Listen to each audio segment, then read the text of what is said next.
Did you miss us? We're back. Happy Tuesday morning. John here, you there. Thanks for dropping by. Apologies for yesterday. Considering I think that half of the world's functioning internet programming was down yesterday. The whole AWS thing got us too. And so that meant that we were waiting. And so this will be kind of opening kickoff. Obviously, it was cleared up by about noon.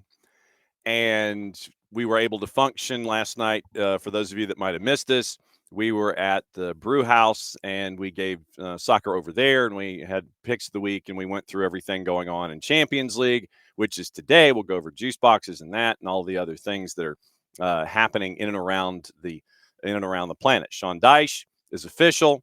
We'll get into that. Graham Potter had a press conference taking over the Swedish national team on a short-term gig, spoken fluent Swedish. And for those that did not know his history with his time at Östersund, everybody was like, bro, you just look at his CV, handful of years there. And so it shouldn't have been it should not have been something of a news flash, but apparently it was. So we'll go over everything going on overseas. We'll go over everything that is going on domestically. Kacey White set to join us. We'll talk about the Wonder Twins and their trip to New York City. We'll get into that in Decision Day in Major League Soccer and find out what she saw on the weekend and how it can apply going forward this weekend as well. 10:30, Mike Gramajo from WESH-TV in Orlando is going to join us. We caught up with him before we came on live this morning for the Orlando City breakdown in the 8-9 matchup. Max Anderson RSVP'd and sends his regrets. He's going to have to come and join us probably for a postmortem. So we're going to check on Max, the voice of Chicago Fire on WLS Radio, on the flip side of the 8-9 matchup tomorrow. So Mike Gramajo joining us today. Later in the show, he'll be at the 10:30. Kacey White set to join us at 9:15, and we'll find out where KCDB and find out about what she thinks about Major League Soccer. We'll get into NWSL. There are some injuries going on, especially in Kansas City, that we've got to find out about and how it may or may not impact the deepest team known to mankind in women's soccer. And we'll get into the college game as well. So it'll be KCD joining us. We'll talk MLS, NWSL, college soccer with her. And then once again, 10:30, Mike Gramajo is going to give us the breakdown of the Purple team as they get ready for the road trip to Chicago and the math that took them all the way from not having to play on Tuesday to playing on Tuesday on Decision Day. So we'll get into all of that with Mike coming up in just a little bit. So obviously, everything going around, we know what's on the table. Go ahead and speak your piece, and it'll be in the Twitch pitch, and I'm sure conversations will go from there when it comes to the topic of the weekend. Obviously, we came on early Sunday morning and discussed the dismissal of Ronnie Dyla as the head coach with Atlanta United, and so now the worldwide search continues. We could have talked about it yesterday if AWS hadn't broken down or something. So lay it out there. Go ahead and speak your piece. We'll have that as a part of the dynamic today as well. Here's the rundown of the week as I know it. It is tomorrow should be normal. And once again, Tyler at 9:15, busiest man in the Northeast, Dylan Butler at 10 o'clock. And we'll catch up with them and find out what they thought about, obviously, with Tyler. We'll catch up with Atlanta United a little bit, play it forward, find out what happened in the 8-9 tonight, talk about that tomorrow. Then Thursday, this one's cool. We get to catch up with Jacob Crumley. And you might remember that name. And you should, because Jacob was a part of the CP U.S. men's national team that went down to win the Copa America for the first time for the United States. We'll catch up with Jacob and find out what the trip was like, what the tourney was like, and what it means for the extended national teams when it comes to U.S. soccer. So we'll catch up with Jacob. We'll air that one on Thursday, and then we'll get you ready for anything and everything that's going on there. Friday, once again, we'll try and catch up with our friends at Beyond Goals Mentoring, find out what they have going on in their universe, either Parky or Greg, considering we gave them the week off since they both appeared 2 weeks ago. So we figured we'll go ahead and give you the last week off, and that was when we had the chaos of Decision Day on our show. We'll find out what voice of Major League Soccer from Apple TV will join us at 10 o'clock, and then friend of the network, Will Pelagic, the radio play-by-play voice for Charlotte FC. He'll join us at 10:30 on Friday morning to look at the playoffs, and you're going to be doing it without Wilf Zaha. because Zaha, as we have found out as early as his introduction really to Major League Soccer in the matchup against Messi and friends, his engine runs a little hot. And in a game that was in your control, somebody found the button to push. Zaha gets carded, and so if I read the tea leaves correctly, he will not be available for this matchup, game 1 of the series coming up on the weekend. So that's the rundown as I have it. So, like I said, we have sent out the RSVP for Max Anderson after the Chicago Fire game tonight. And if Max can join us Wednesday or Thursday, we'll get a postmortem and find out what the next steps are for Chicago, either in the weekend when it comes to the playoffs or the 2026 season if the purple team goes up north and wins up at the spaceship. So that's the rundown as I have it. We also have an interview in the queue with the Prague Raptors, and they're also a new part of the Travella Group, and we're going to find out about as a part of the Roots. You'll have that interview as a part of the Roots programming that'll be up later in the week, and on the weekend, find out about what it's like for a guy from Leeds, England, to own a team in Czechoslovakia. So that'll be in the Roots, powered by our friends at NoFo Brewing, and we'll have that one on tape on Thursday, and that'll be up on the weekend. So that's the rundown of the week as I know it. Obviously, we'll go backward here a little bit and do opening kickoff, brought to us by our friends at Kickoff Coffee and kickoffcoffeeco.com, because there is a piece of video that I wanted to show you from the weekend in and of itself. There's your QR code. Once again, you hit that QR code, you go into Kickoff Coffee and kickoffcoffeeco.com. Buy out the store, please. Because then what you can do is you can buy out the store and get it at a 15% discount. So you're still walking out the door with 15 cents on the dollar. Use the code SoccerDownHere15. You get 15% off your purchase. They, in turn, meaning our friends at Kickoff Coffee, take 10%, reinvest it in youth games, youth initiatives, brought to us by our friends at Kickoff Coffee and kickoffcoffeeco.com. For those of you that were at Mercedes-Benz Stadium on the weekend on decision day to see the farewell of a particular individual, he was doing the car wash. And he had to get there like really early because we were there, I want to say like 4. And a particular individual was on the field answering questions about his future from our friends at MLS Countdown and Apple TV. Here is the key question that was asked by our friends at Apple TV about his future. And we'll find out what the question was, and we'll see if there's a bit of an answer or if we're going with the status quo. So you may remember this if you had MLS Countdown on your favorite device when you were tailgating or watching from your home. This was one moment that happened from the weekend. Brad, let's get even more serious now. With retirement, you get a lot of spare time. You get a lot of spare time. You get around to do things that you couldn't do while you're playing. Have you reached out to Landon Donovan for his hair guy?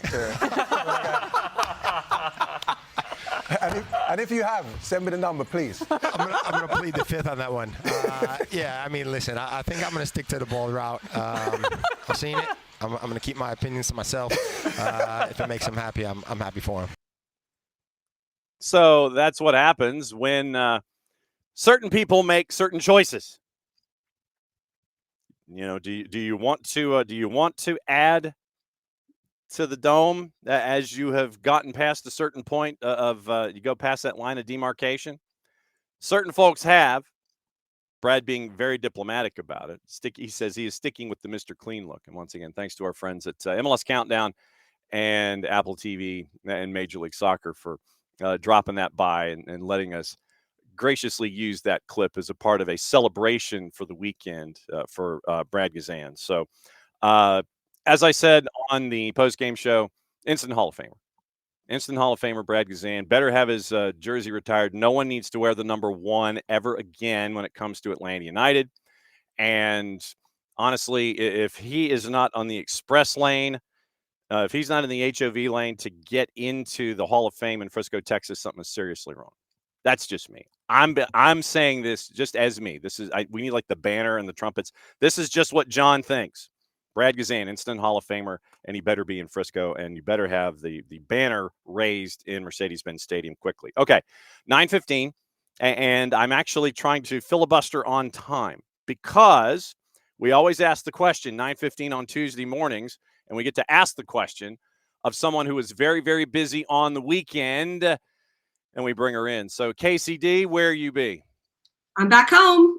This is like 3 or 4 weeks in a row where I'm actually home besides the airport Friday segment. But the Tuesday segment, I've been home.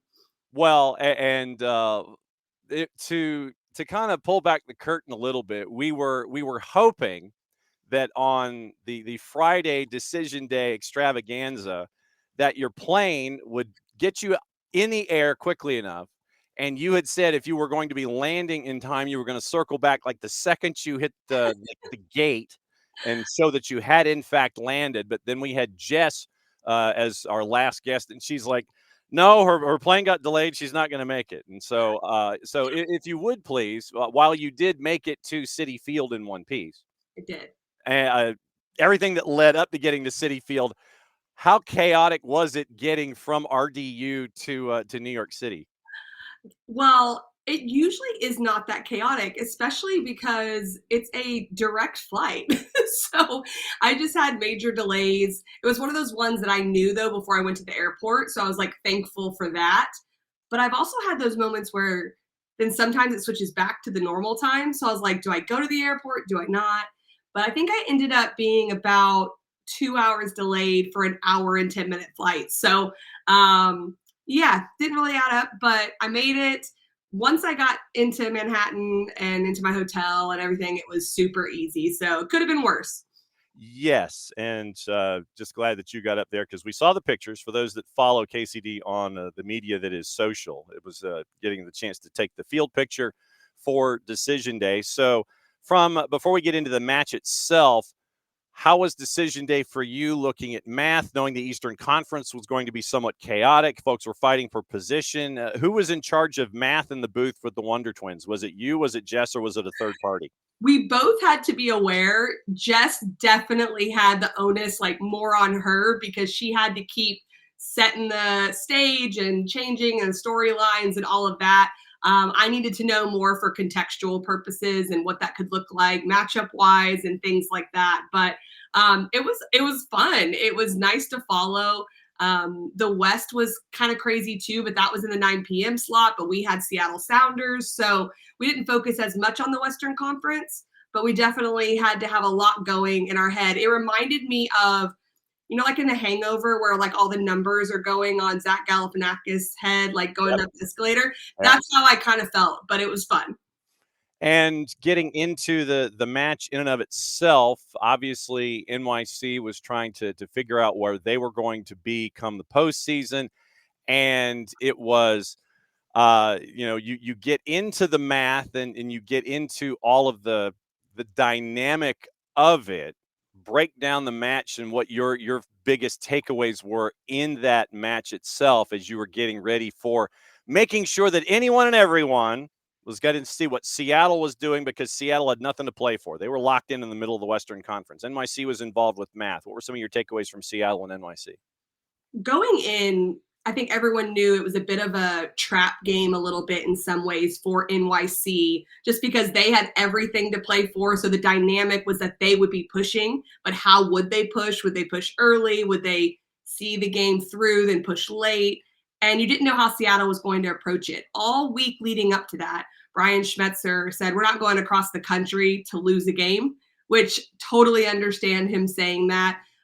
But he did leave Obed and Christian at home. And so there were some management decisions in that that made complete sense because they had nothing to lose. Actually, in game, New York City started the first half quite well. But when I say that, I'm talking 3 to 5 minutes. And then Seattle just seemed more composed. They really played like they did not have to worry about it, but it wasn't that they took it lightly. They were good under pressure. They didn't force things into the final third. They recycled play, and it took the air out of the game a little bit. Where the second half, New York City came out way stronger, which I thought they would do in the first half, like 1v1s in the wide area, crossing balls in, and it forced the center backs of Seattle to defend. So, but it came down to 2 set pieces, and that really was the difference in the game. The biggest concern, I think, coming out of it for Brian Schmetzer was the injury substitution of Pedro de la Vega in the 24th minute, Rothrock has to come in cold off the bench.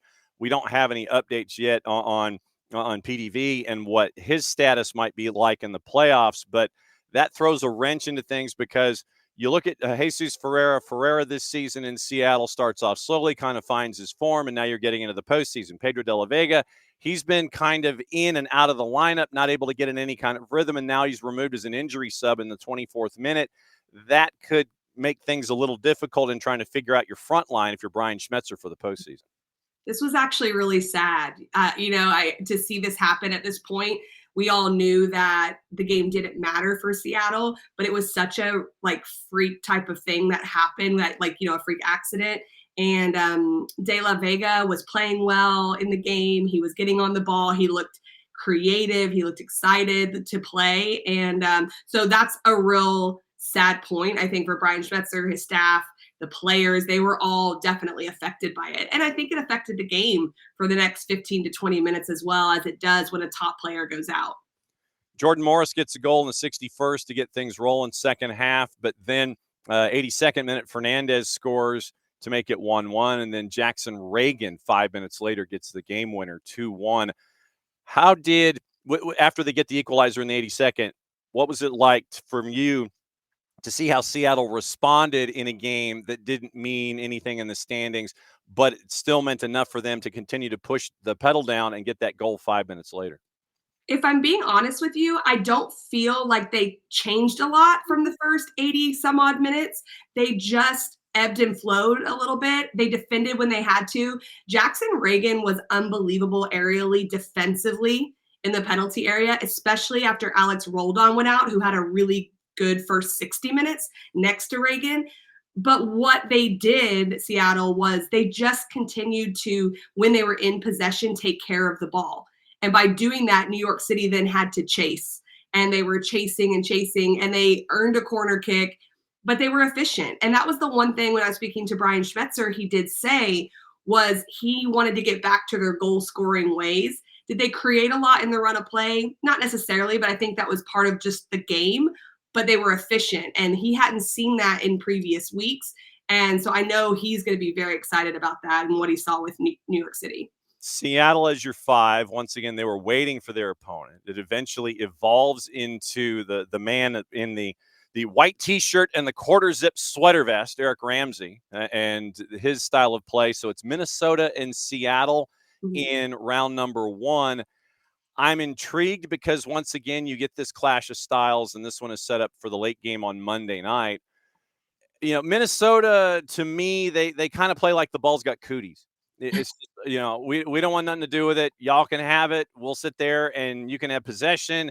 And the numbers traditionally for Minnesota, they look skewed, and you're sitting there going, dude, what are they doing? But that's their plan.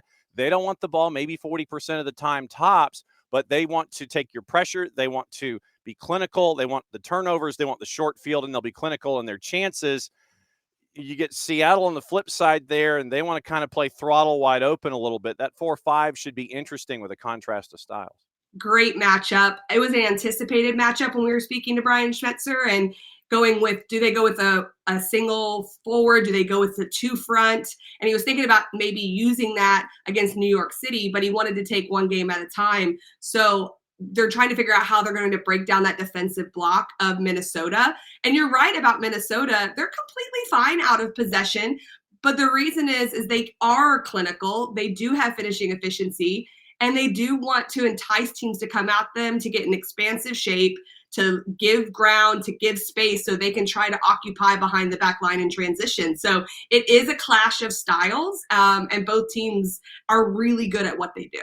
Then the other 4-5 through the evolution of math. Charlotte is your 4. They are going to be hosting game number 1 in their series on Tuesday. So by the time you come back next week, we'll have a better idea as to what Charlotte is going to be doing, getting ready for NYC at the bank. And I'd mentioned it before you came in, and we have noticed this season with Charlotte that legitimately, if you want to really push some buttons, you do that on Wilf Zaha. Literally, it's like, the the guy that you sit there and you're standing next to him and you take your index finger and you sit there and you poke him in the sternum and you sit there and you go like, and Wilf doesn't want to take it. It's just like, stop poking me, stop poking me, stop poking me. You don't get to that third one. He'll grab your index finger and he'll try to sit there and do something with it. But that cost him in this last match, and that could be big, at least for an early step for NYC on the road. Jessica and I actually, as we're looking at scores after the broadcast, we had gotten off of post game and we already knew the score of Charlotte beating Philadelphia. And then I go, wait, there's a red card, Zaha. I was like, what is he thinking? Like, you're up, you're fine. Like, what are you thinking? And so we didn't know at the time what had happened or what he had done or things like that. But as a top player, you have to be better. You have to have more emotional control. And I do believe, and I'll be a bit of a player here for a second, players that are just so successful sometimes just have moments where that happens. But like, I think of Zidane in the World Cup, and I'm like, what was he thinking? But obviously he had something that made him very special, but then he had moments of that loss of emotional control. I see that with Zaha here too. That's exactly what I think about. That is so harmful to his team. Going into the playoffs is just a moment that you react, and what you do is you send a message that other players can do that, and they're going to get to you. So it doesn't stop. And I think that's what's so harmful about it. Yeah, early in the season when he had his first matchup against Messi and friends, he was getting fouled from one end of the bank to the other. And it was one of those where you're going and Wilf gets fouled and he keeps getting knocked over and knocked over and knocked over. And this was the big TV game that started the season for Messi and friends in Charlotte. Hey, here's Wilf Zaha. So Zaha keeps getting knocked down and knocked down and knocked down. And he's literally looking at center F going, where's my call? And he's not getting it. And his engine continues to get hotter and hotter and hotter. We saw that early example, and it hasn't changed in his MO. And we've seen it all season long. As a player, let me go back to last Tuesday when you were a player in the pros. And when it comes to emotional control, how difficult, is it to exhibit emotional control, understanding the context of everything going on around you? And for someone who is a teammate that runs a little hot, how can you have them still be themselves, but tell them, look, dial it back a little bit emotionally so you don't cost us in these situations? That's some really good questions. I will say that I feel for him because, and you can correct me if I'm wrong, I believe he's the most foul player, if not one of the most foul players in Major League Soccer. I'm pretty sure he was up there at least a few weeks ago. Yeah. So it's a case of at some point you're just over it. And I can see that this was away from the play when this happened. So no teammates around him to even be able to really settle him before there's a reaction in those moments. I don't know 100% if you can take that out of a player, because as much as us on the outside is looking at the medium-term, long-term piece of how this hurts Charlotte, a competitor, a pro is in there competing in that moment, and they can run hot. And it is a mistake, and hopefully he can grow from that. But I don't know if you want to take away that competitive spirit, because so much positive comes from it too. So if I put on my coaching hat now, it's for me, it's Dean Smith in most likely saying, what you did hurt the team. He doesn't even have to address that. It's more now, let's move on. Hopefully we get to the next game and we go from there. So I think it's an interesting situation, but from the outside looking in, you just know how much that impacts Charlotte. Top 5 in the fouls suffered category. Chucky Lozano at 56, Joseph Paintsil at 60, Bruno Damiani at 65, Carlos Heel at 78, Wilf Zaha at 102.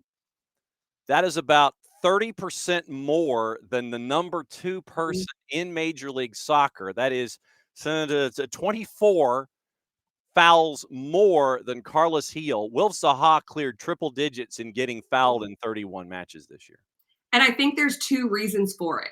The more cynical reason is they know they're going to get a reaction out of him and take him out of his game. But the reason that gives him credit is the player he is and how hard he is to defend. He comes inside, he goes outside, 1v1. I think it's a combination of both. But that is an insane number of fouls more than the person in second.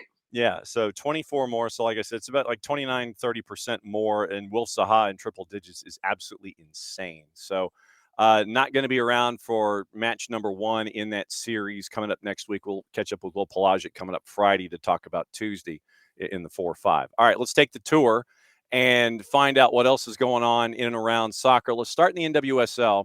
Had a couple of folks get some curtain calls in Los Angeles. And it was obviously the emotional moment that you hope never comes as a player, even though you know that Father Time is completely and totally undefeated.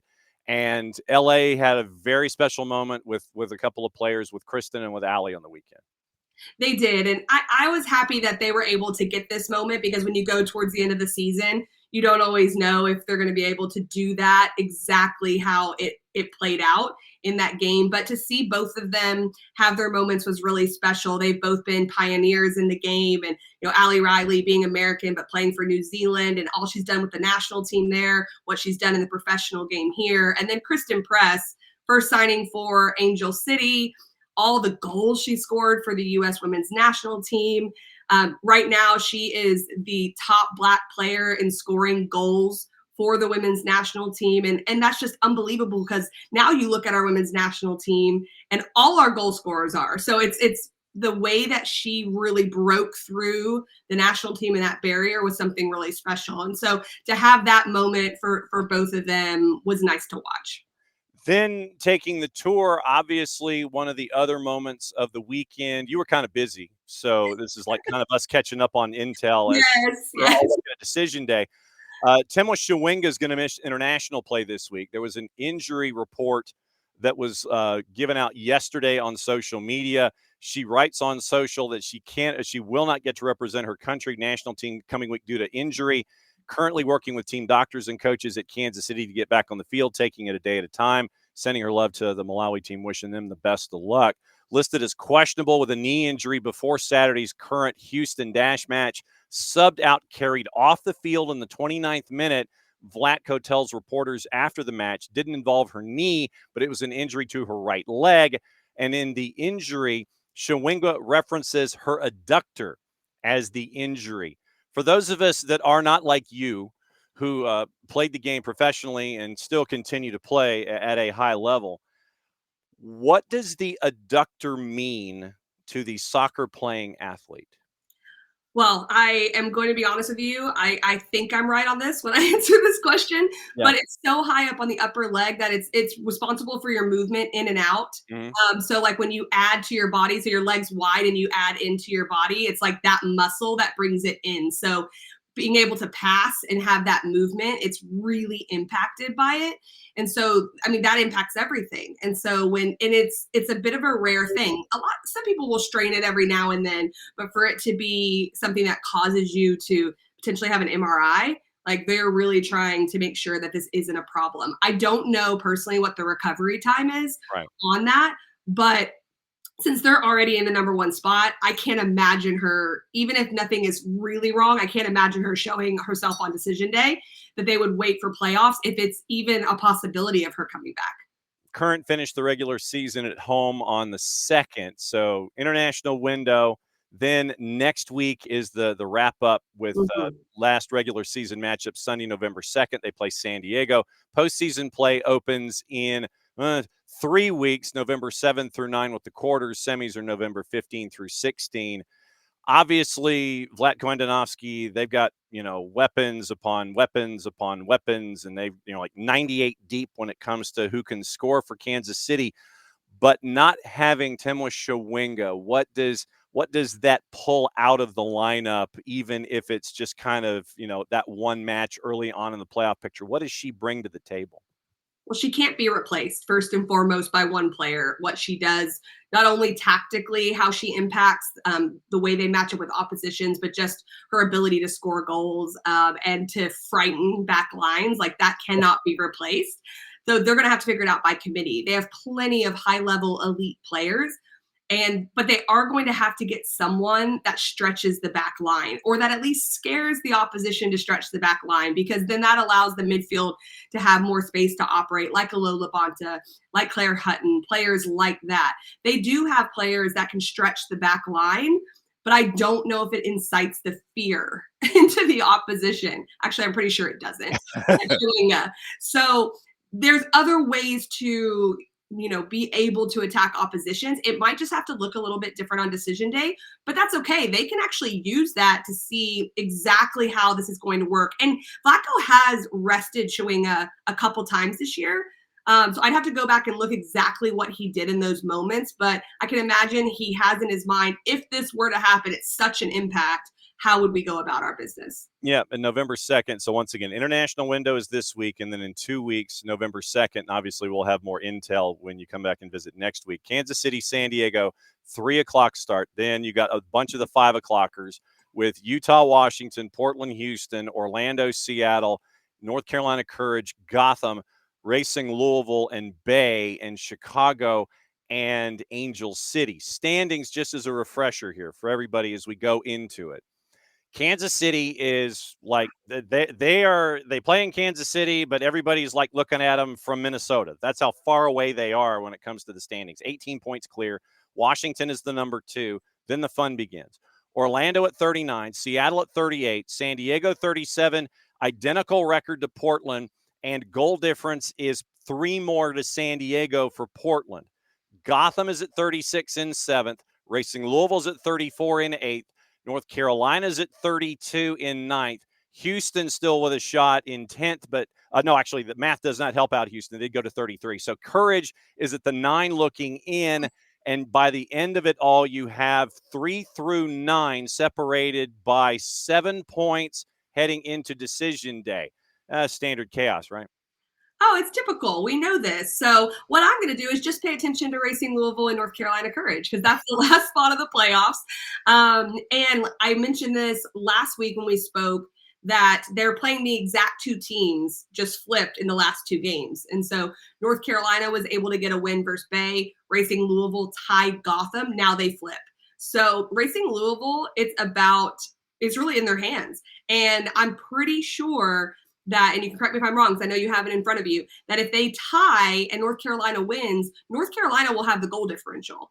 And so that is something that, at least for Racing Louisville, they know they need to go after it. And so it makes a lot of fun at the end. Yeah, so here's goal difference right now. Courage right now going in are -3 in goal difference. Racing Louisville is -4 in goal difference. So literally you are looking at a 1 goal difference between those 2 teams separated by 2 points. So if Courage win, that's 9 wins. If Racing Louisville draws, identical records, then you've got to go to goal difference, which is all the way over to the right-hand side, and you're going into that day separated by only 1 goal. If North Carolina if North Carolina say, literally, they got the 1 goal advantage. So that's all they need. And then they'd be okay with math. Oh, my gosh, my head is starting to hurt already. So you're looking at that kind of math. But North Carolina Courage right now, they would have a 1 goal advantage going into decision day when it comes to NWSL. Obviously, when we come back and revisit it next week, we'll see if we have updates on injuries and things when it comes to prep. SEC and ACC, before we get you out of here. We now have some of the teams in the SEC that have clinched postseason berths.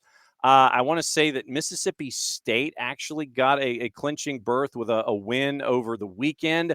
They knock off Alabama. Zoe Main gets a goal in the first half, 9 saves from Jenny Harrison. Mississippi State wins it 1-0. And so your standings, Arkansas at 20 points, at 6-1-2 in conference. Vandy at 19, Georgia at 18, Tennessee at 17. I feel like we've done this before. Mississippi State at 16, South Carolina 16, Kentucky 15, LSU 15, and then you have Bama, Oklahoma, and everybody else down from there with 12 and 11 points as well. So, yeah, it's your standard street fight in the SEC, huh? It is. And what's interesting to me is that you've got Texas A&M in the bottom 4. That's something you don't see very often. Auburn's tied with them, barely hanging on to the 12th spot. Florida's been the surprise. I know you don't want to hear that. No, I don't. Nope. I know you don't want to hear that. Nope. And look, they're not hitting the home run or anything, but they are in the conversation. Look, I don't care if they hit a single.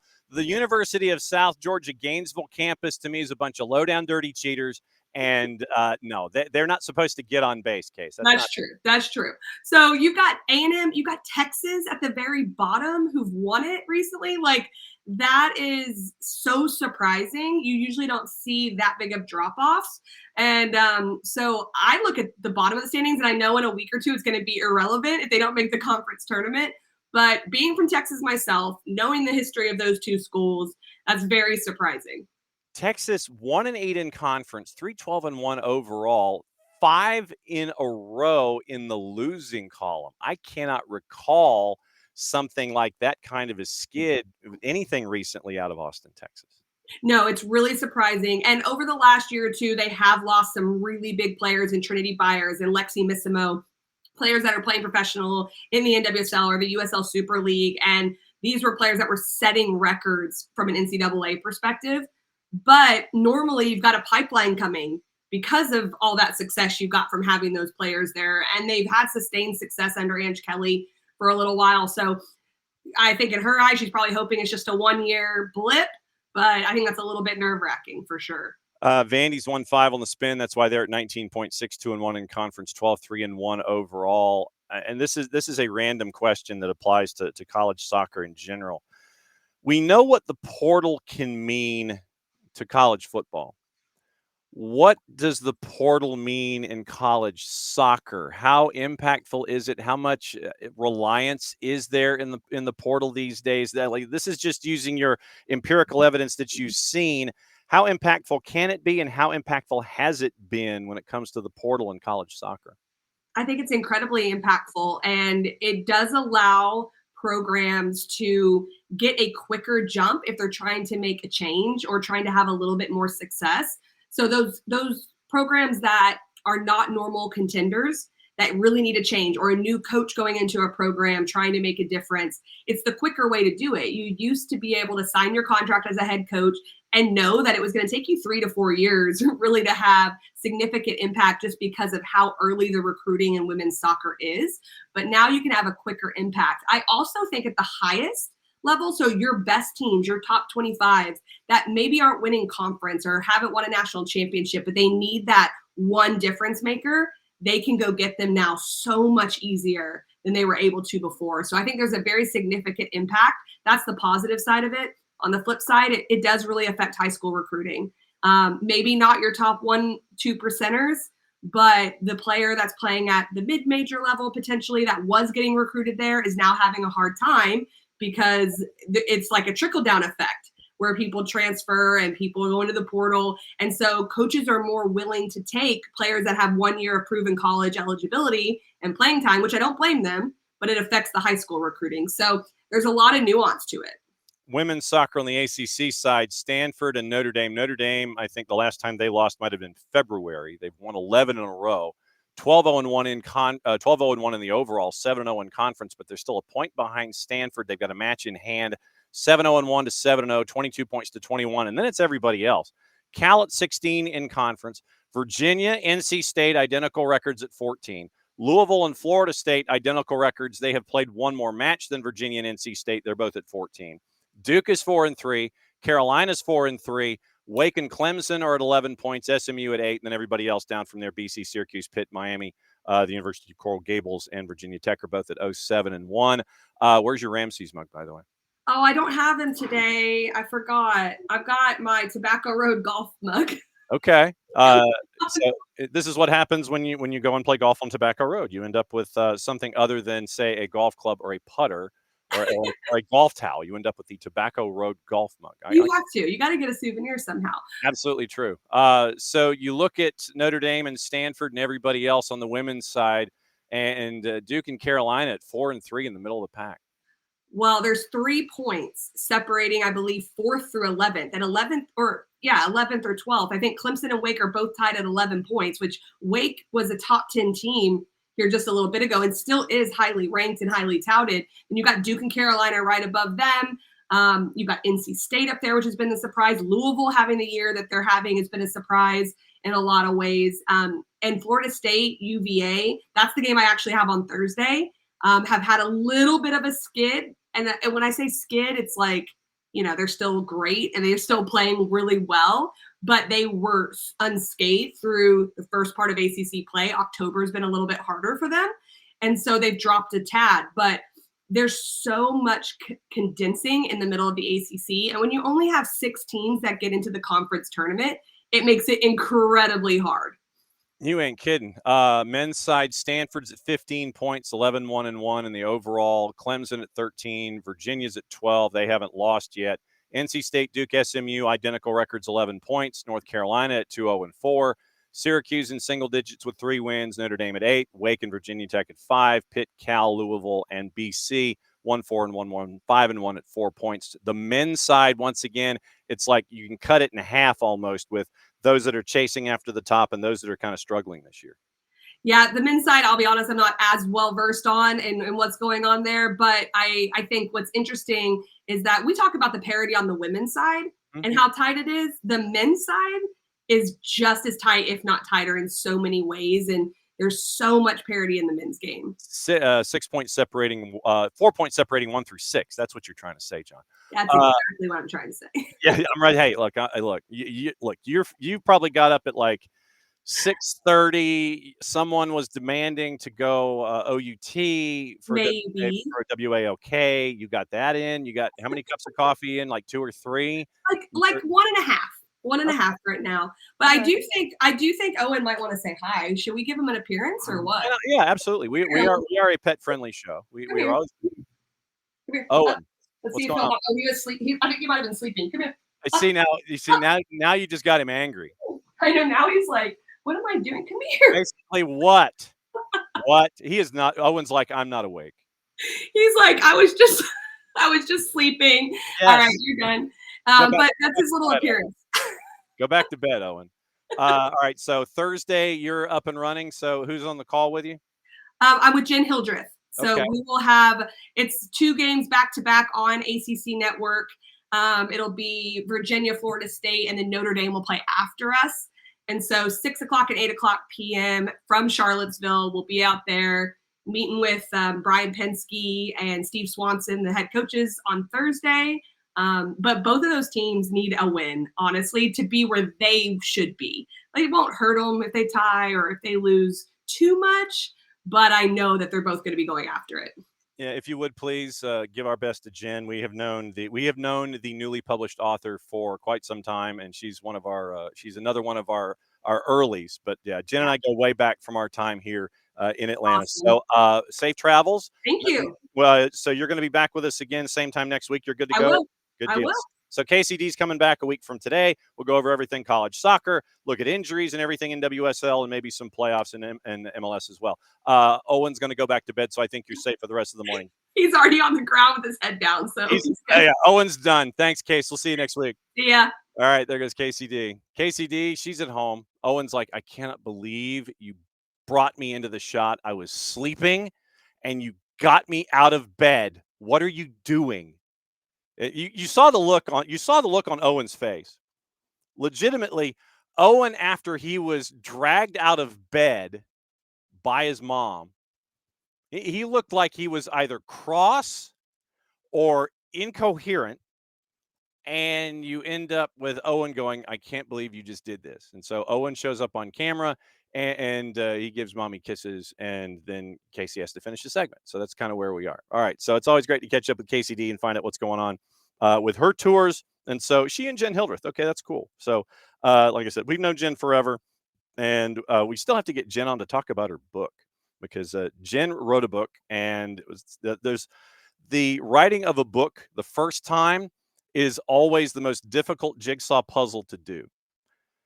I've written 6.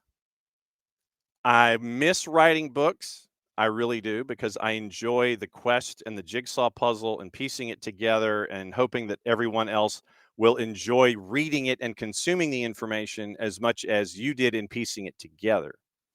So we need to get Jen on to talk about piecing the book together and what her existence is like. So we will, I'm going to text her when the show is over so we can catch up with her and find out what's going on in the world of Jen Hildreth at some point when it calms down. Maybe in the week leading into Decision Day in NWSL. See if we can catch up with Jen. But that's KCD. So that's your tour. ACC, SEC, NWSL, concerns in Kansas City, and with what the Wonder Twins, she and Jessica Charman, did in their trip to New York for NYCFC and for Seattle Sounders. Obviously, we'll find out more about Seattle with Nico Moreno when he joins us on Thursday, and we'll find out what the latest is on the injury with PDV and what Brian can try and do about it. Because once again, you had Jesus Ferreira, who wasn't informed, trying to find it, and then he finds it. And then you have Pedro de la Vega, who was trying to find it and found it and now injured. And we will get a status report coming up, obviously, on the flip side there. So, all right, that's KCD.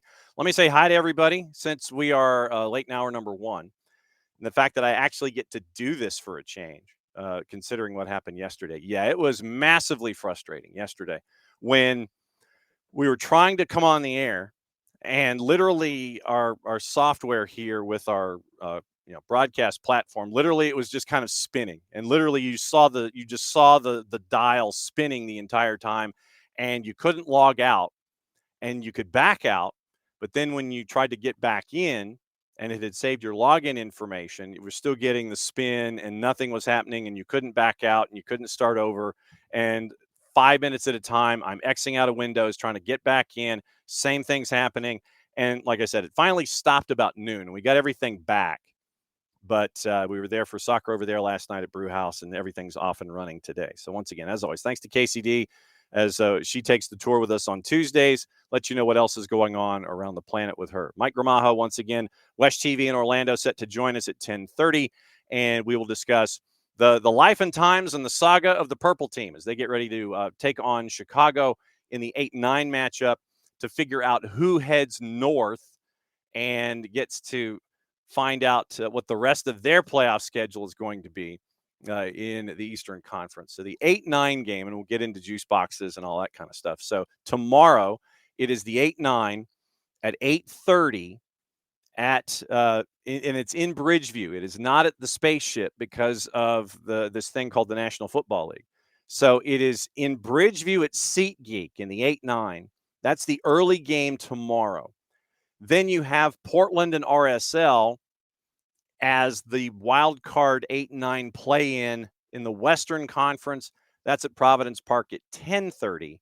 And so that's tomorrow, 8:30 and 10:30, and we'll have our breakdown for postmortems and such, and we'll lay it all out for you. But starting tomorrow, you're going to have you have the 2 wild cards, which will set you up for the weekend. You got a game on Friday. You've got nothing going on Saturday. You've got 3 on Sunday. Then you're back to a game on Monday. And so every single night, Apple TV is trying to have on impactful days that they can have viewership and not go up against things like Monday Night Football as best they can, or college game or NFL and things like that. So they'll try and dance around it as best they can. That's why you have the 3 late starts on Sunday, 5:30, 7:30, 9:30. You're past the early window in the games on the Shield, and then you're kind of your last 2, you're just running up against the Sunday Night Football game of the week. And so you get that start, you get your triple header, 5:30, 7:30, 9:30 on Sunday, but we'll get into juice boxes as we go for all of that. But tomorrow is the date. Purple Team in Chicago in Bridgeview at 8:30, RSL at Portland at 10:30, both of those on Apple TV MLS Season Pass. And Apple has removed the designations when it comes to being able to watch the games on Apple as we go. Hang on just a second. Let me get the wording correctly here. So it was something that they made a point to wave off the board and just sit there and go, no, we're not gonna do it. And so you don't have to be, if you've got Plus, you're in anyway. Now it's free. All MLS playoffs airing on Season Pass, free for Apple TV subscribers. Not Apple TV Plus, but everybody on Apple TV. You can watch the postseason for free as well as on Season Pass. So that's MLS Season Pass, Apple TV, and it's 12 minutes in the postseason. So it was 10 minutes in the regular season, and now it's 12. They've taken the extra 2 minutes. It's going to be 8:42 and 10:42, and that's going to be Wednesday, 8:25 kick because Friday it's on FS1 over the air. And so with the Super Hyper Mega pregame show that you get on Big Fox, you're going to have an 8:25 kick on Friday for Messi and Friends in Nashville. Like I said, there's plenty of news to get into. We'll get into all of that as we go. And you're looking at ranking top 5 contenders. You've got all the U's that are chasing after titles currently. We'll get into that as well. So there's plenty to get into here in the next half hour before we get into the interview with Mike Gramajo and find out what's going on in Orlando as we get you ready for the 8-9 tomorrow in Bridgeview. Morning, Alex. Morning, David. David, yep, almost back to full speed. Yeah, the reality TV update, and it would have come full circle. We're getting there. But the thing is that, David, with reality TV, we're all kind of busy. We don't get to watch reality TV as much as we used to. So it's like soccer, and then maybe something else, maybe a little wrestling. Who knows? But morning ropes. Yeah, I know. Well, look, Abby's like, good to see you. She got concerned, and I appreciate that. But the deal, it was all internet. I didn't hit a button wrong. I didn't do nothing wrong. But apparently one window into the AWS system blew up like half of us, and we were part of that half. Yeah, Philly being Philly. Morning ropes, morning Modiflow. And Abby, you were not alone. A lot of us wanted the whole thing for Brad to go out on top. And it was obviously incredibly disappointing for everybody that it was a 1-1 draw by the time they were done. Alex agrees with everything what I said about Brad, except for the number retirement thing. And Alex, I guess for me, it is one of those where you're like, you associate the number with that individual. If the individual wants to sit there later on and go, hey, Brad, can I wear number 1? And Brad says, sure. Then obviously I'm not going to have a problem. I'm not going to stand in somebody's way if Brad's going to sit there and says yes, if somebody wants to wear the 1 going forward. I just think that for what he has meant to the club, that Brad should be, that banner should be in the rafters with Brad. The number should be retired on the banner. And like I said, if somebody wants to wear number 1 later on, to me, it's the act more than having it be something that is in perpetuity, because, we've had athletes in other sports who have come behind and wanted to wear certain numbers, and the athlete whose jersey or number is retired will sit there and give the okie doke. So I imagine that would happen somewhere down the line too. But I just think that the act for everything what he has meant and what he continues to mean, that's why the number 1 goes up there, and that's why I'm like, yep, that stays. Emilio's like, you don't necessarily seem to notice the numbers for the keepers, and that's probably true. And Abby, once again, everybody looking at Chicago and Bridgeview and taking their pound of flesh when it comes to the purple team. Yeah, and we did get Emilio mentioning Pedro de la Vega and Stian Gregerson kind of being in the same boat. Yeah, I mean, it does, where PDV is a great attacking player with a lot of promise. We've seen it in Leagues Cup, and then there are just times where he's injured, and that Brian Schmetzer and PDV are both frustrated. A lot of folks are frustrated about those kinds of things, and so you'd love to have a run of form where PDV is as healthy as humanly possible. If you're an Atlanta United fan, you'd love to have a consistent run when it comes to Stian Gregerson. So definitely, I think Seattle and Atlanta fans are somewhat commiserating when it comes to the injuries and what they mean to players in promising positions on each of their clubs. Morning, Dr. D. And Emilio, that's part of what we've been discussing. It's just like Jarrett used the term "sumbitch," and it was on our Sunday morning breaking news program. Jarrett mentioned, and I mentioned the word sandpaper. And I think that we see that with folks like Barakal and Mihai and Steven Alzate, is that sandpaper is there. I'm looking for consistent sandpaper. Jarrett used the word sumbitch.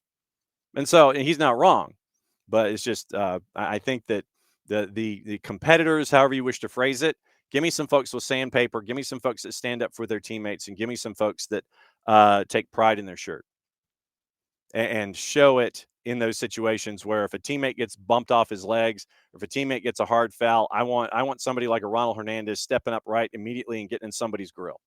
That's what I'm looking for. Matt Edwards and Jay Fortune, we saw it from them earlier this season before, sadly, they were both lost to injury. There was one moment inside the 6 where Brad, I think, got taken out. And the first 2 dudes that were there, and it might have been an early Messi and Friends match. But, Brad gets taken out. The first 2 dudes that are in the pile against dudes who are older and taller and bigger were Matt Edwards and Jay Fortune. That's what I'm looking for. And Abby, thank you letting me know about the adductor. So, yes. Bart getting a Let's Go Mountaineers as West Virginia Nikki Izzo Brown back in the top 25. Yes. On the flip side, though, Georgia State and Gardner-Webb on the men's side, winning in Morgantown, which has been an impenetrable place in college soccer to win a game if your name is not WBGV. Gardner-Webb gets a win with Scott Wells. Georgia State goes up there and gets a win on the men's side, but the women are back in the top 25.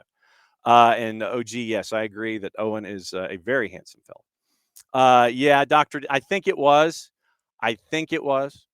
Because the more that, because other parts of our internets were functioning yesterday, logging in here to the studio was not happening. Literally, it was like, you can't access this. Some parts of this are, log in, check your firewall. And I'm like, what? So no, that was not happening. And yeah, so I think it was the AWS thing, Dr. D. I think you are correct. And Abby, actually, you can blame technology and me. It wouldn't surprise me, like the dude in Airplane who was the air traffic controller, and he's the one who, like, late in the movie, you see him, take the master power cord and unplug it, and you see all the lights on the tarmac go dark. That's me. And it's like, oh, and then you plug it back in, and then the lights on the tarmac come back in. So I would say, yes, it's me. That's me. That's just what I'm saying. Wiley doesn't think number retirement makes sense for soccer. Hang the jersey with one. Sure, soccer reuses numbers. That's true. Bart, you and I are going to, we're going to just disagree. Yeah. Bart has never been a fan of Ronald Hernandez, and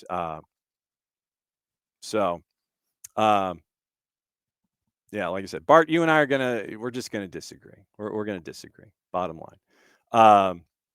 Yeah, we're, like I said, and we will have discussions all over the board. Trust me, there's one player I know that we will disagree on, and it is Ronald Hernandez. So that's just, trust me, I know. I know that is where we will agree to disagree. And hey, look, stats don't lie. He's had one of the best seasons of his career. But I know that, like I said, where Ronald is concerned, you and I will disagree. And I know that we will go hammer and tong on it. I know we will. It's just how we're always wired in these kinds of things. But good morning, everybody. So there you go.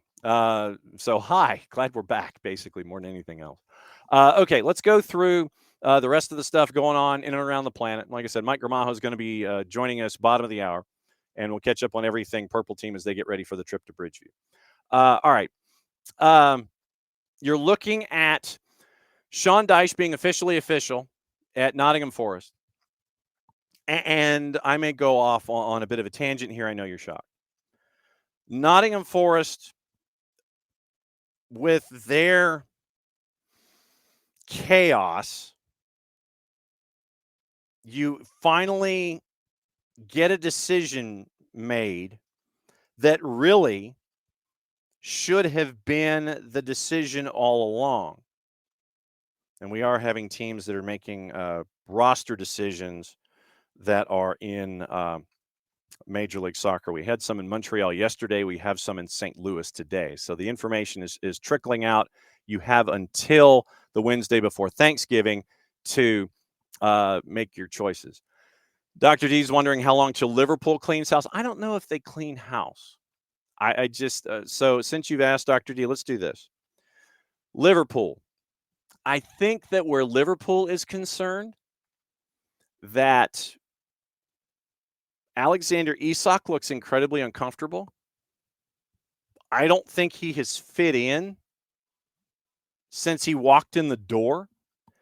It has been uncomfortable at times because you know the level of expectation that is attached to a price tag for Alexander Isak. And now Isak is basically being told that, you know, you need to sit and Hugo Ekitike needs to be the one who is getting the starts. So let's check stats specifically for Liverpool. And we'll check the stats here and we'll run through the early numbers. So player stats specifically, let's go Liverpool. Okay. So as I sit here and I try to look at the numbers. All right. So Ekitike right now has 3 goals. Cody Gakpo with 3. Gravenberch, Chiesa, Salah with 2 each. I started my season with Mo Salah as a captain, and I have stuck with it. And it has probably cost me a lot instead of going with Erling Haaland as my captain. It's like you could choose in Premier League fantasy one of 2 dudes who had a salary far and beyond everybody else. In the forwards, it was Erling Haaland. In the midfield, it was Mo Salah. And so I went the Salah route thinking that folks were going to try and figure out how to pin down that we're going to pin down Erling Haaland. Manchester City wasn't going to be getting off to the start that we saw. And so I went the Salah route, and it's cost me so far. Mo Salah only has 2 goals so far. Rio has a goal. Szoboszlai has a goal, and that's it. 6 different goal scorers this season. 2, 4, 6, 8. And 6 is 14. 14 goals so far this season for Liverpool. And that's it. 14 goals. You did not hear me mention Alexander Isak. So since the league website has not done a stand-up job when it comes to laying out all of the statistics. Okay, so here we go. Let's go to FBref and look at Liverpool. So right now, matches played, you have Szoboszlai, Van Dijk, Salah, Konate, Milos Kerkez. They've all started 8 and played in 8. So then you go once again into the goals. The same number of goals that Alexander Isak has is equal to Van Dijk, Konate, Kerkez, McAllister, Alisson, Wirtz, Connor Bradley, all added up. The answer is still 0. So Isak has only played in 4 matches. He has 1 assist. That's it. 4 matches, 3 starts, 1 assist. That's where Isak is right now as a part of this.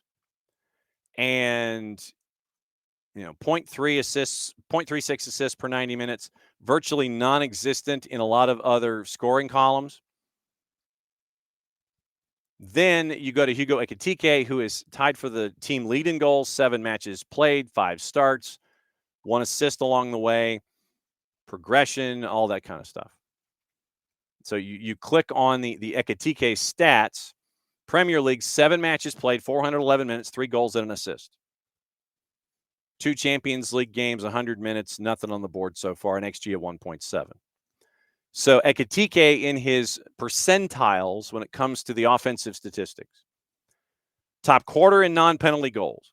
Top 10% non-penalty XG. Top 7% in shots total. Top 15% in assists. B+ in expected goals. A player, top 6% in the non-penalty XG and XAG, expected goals. Shot creating actions, top 15%. Top 40% in passes attempted. That's not really his gig. Top quarter in pass completion. Top third in progressive passes. Top 6% progressive carries. Top 4% in successful take-ons. Top 5% in touches. It is top 10% progressive passes received. And he's also top quarter in interceptions and 3 out of 8 in clearances at 63%. Once again, not necessarily his gig. So then you go to Isak and click on Alexander Isak's numbers. The numbers that he has offensively, statistically, they're all top quarter. All of them when it comes to per 90 minutes. Lower half in actually lower third in tackles, lowest 10% in interceptions, lowest quarter in blocks, lowest fifth in clearances, and lowest fifth in aerials won. Being compared to folks like Vinicius Jr. and Dembele and Marmouche and Julian Alvarez, similar players. And then you can do comparison studies. But the scouting report for Isak ain't all that great. So you are having 4 matches played in the Premier League, 251 minutes, 1 assist, an XG of 0.9. Champions League, 2 matches, 86 minutes, an XG of 0.1. That ain't the numbers that you're supposed to get from somebody like an Alexander Isak. He just looked like he hasn't fit. And so the question is now, do you go with Ekitike over Isak? And that's what a lot of folks are yelling at right now. Do you do that? And I think that might be where they're leaning. Understandably so, you want Isak to get his sea legs under him to kind of understand what Arne Slot wants him to do. And you've got the numbers as they're laid out right now. We just went over the numbers and where they both stand statistically inside the Premier League. To Nottingham Forest, they finally brought in Sean Dyche. That's officially official. One of the keys in all of this was to make sure from Dyche's team and his own personal team and his perspective that he ended up getting a long-term deal. That was the biggest thing, is that he wanted a long-term deal as a part of all of this. And so you end up with the question there, is it going to go down? And it finally did.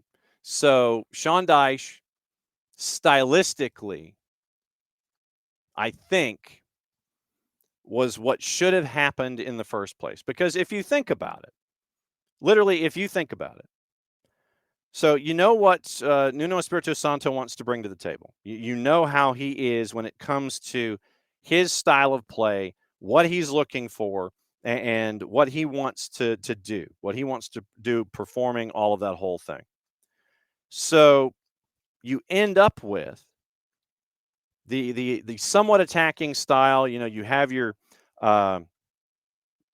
moments that you pick, and then you go forward with it. But when it comes to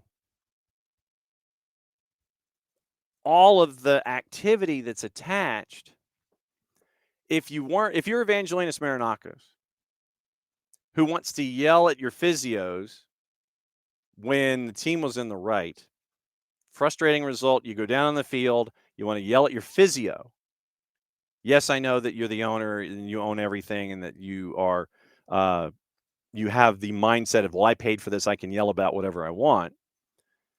That's not stopping Evangelinas Marinakos. Nuno Espirito Santo did. You'll remember that exchange on the field. He wanted to go yell at the physio. Nuno stepped in the way.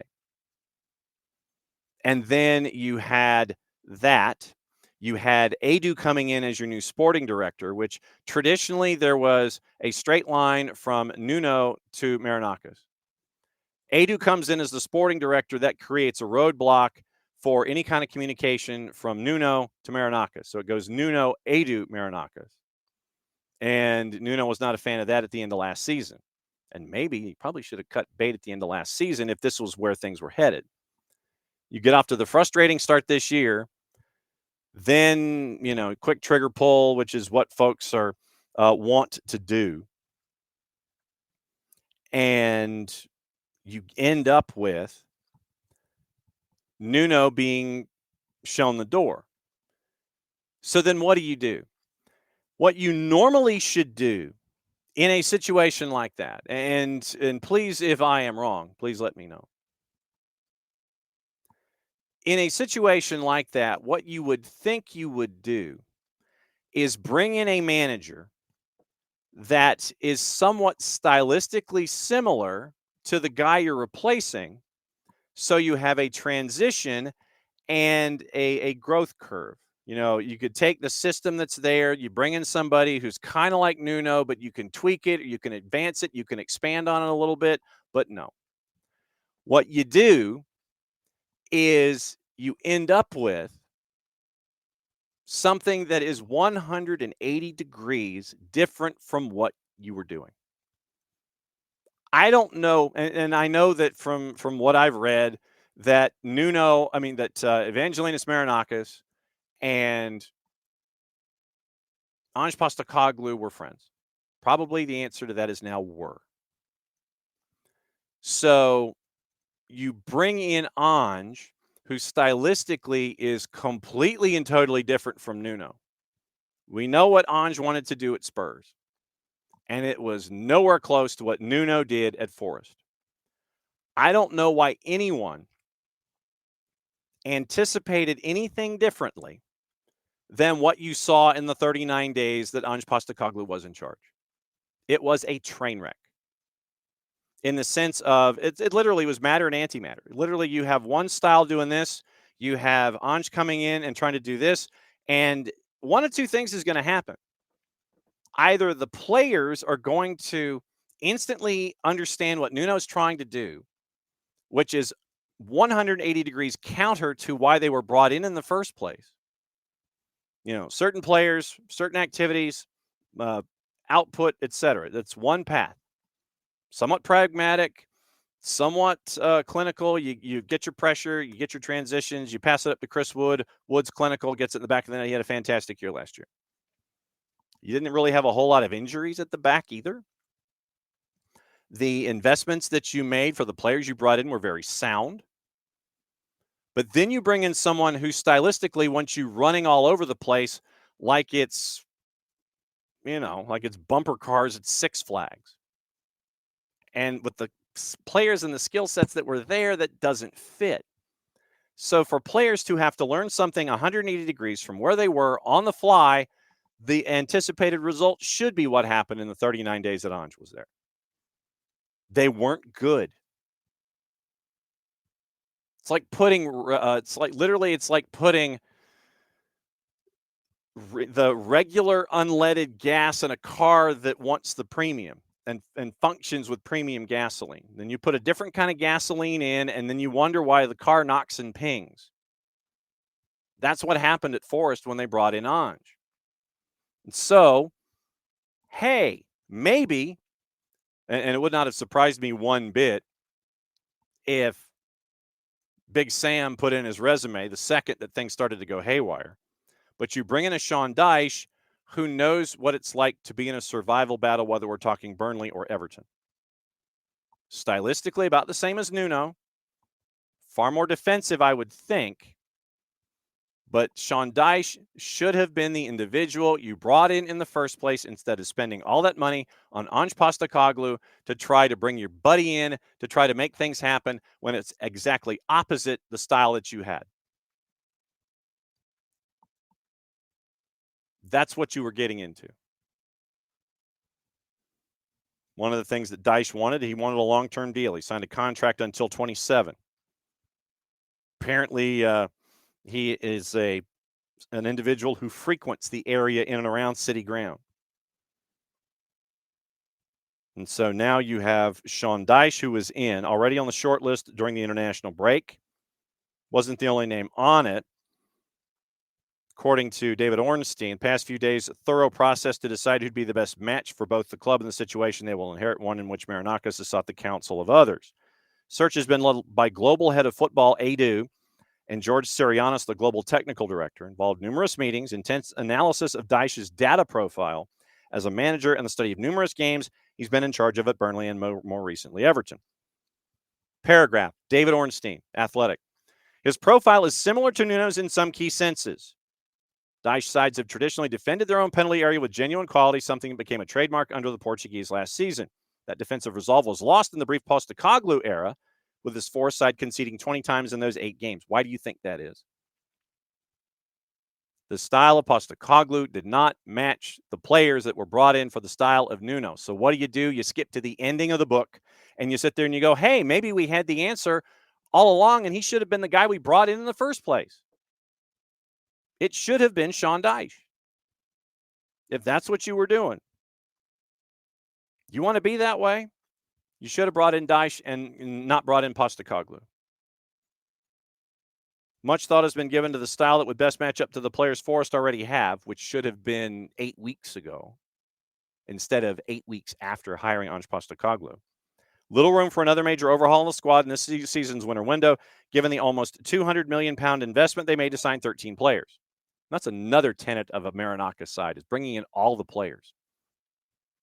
They had over 20 when Steve Cooper came in and tried to keep them from being relegated, 20 player changes.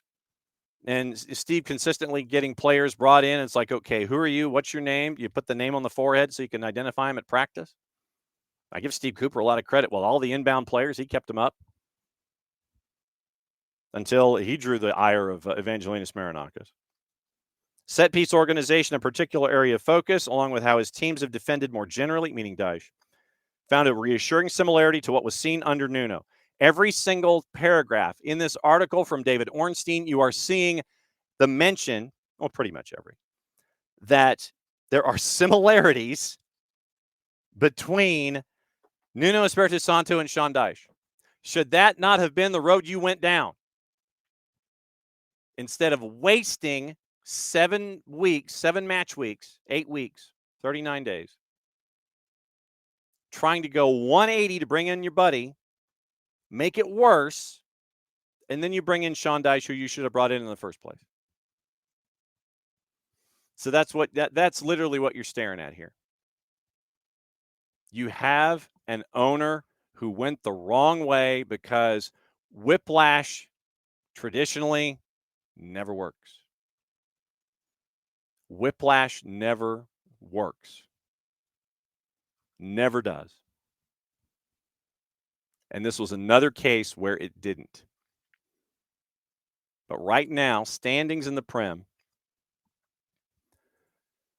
Nottingham Forest near the bottom, no surprise. They're in the relegation zone. They've lost 4 of 5, 3 in a row. They've only scored 5 goals all year. They've given up 15, so they average about 2 goals a match. West Ham is just awful. They've scored 6, given up 18. Lost 4 of 5. And Wolves, 0-2-6, 2 points. And they've gotten those 2 points in 2 of their last 3 matches with draws.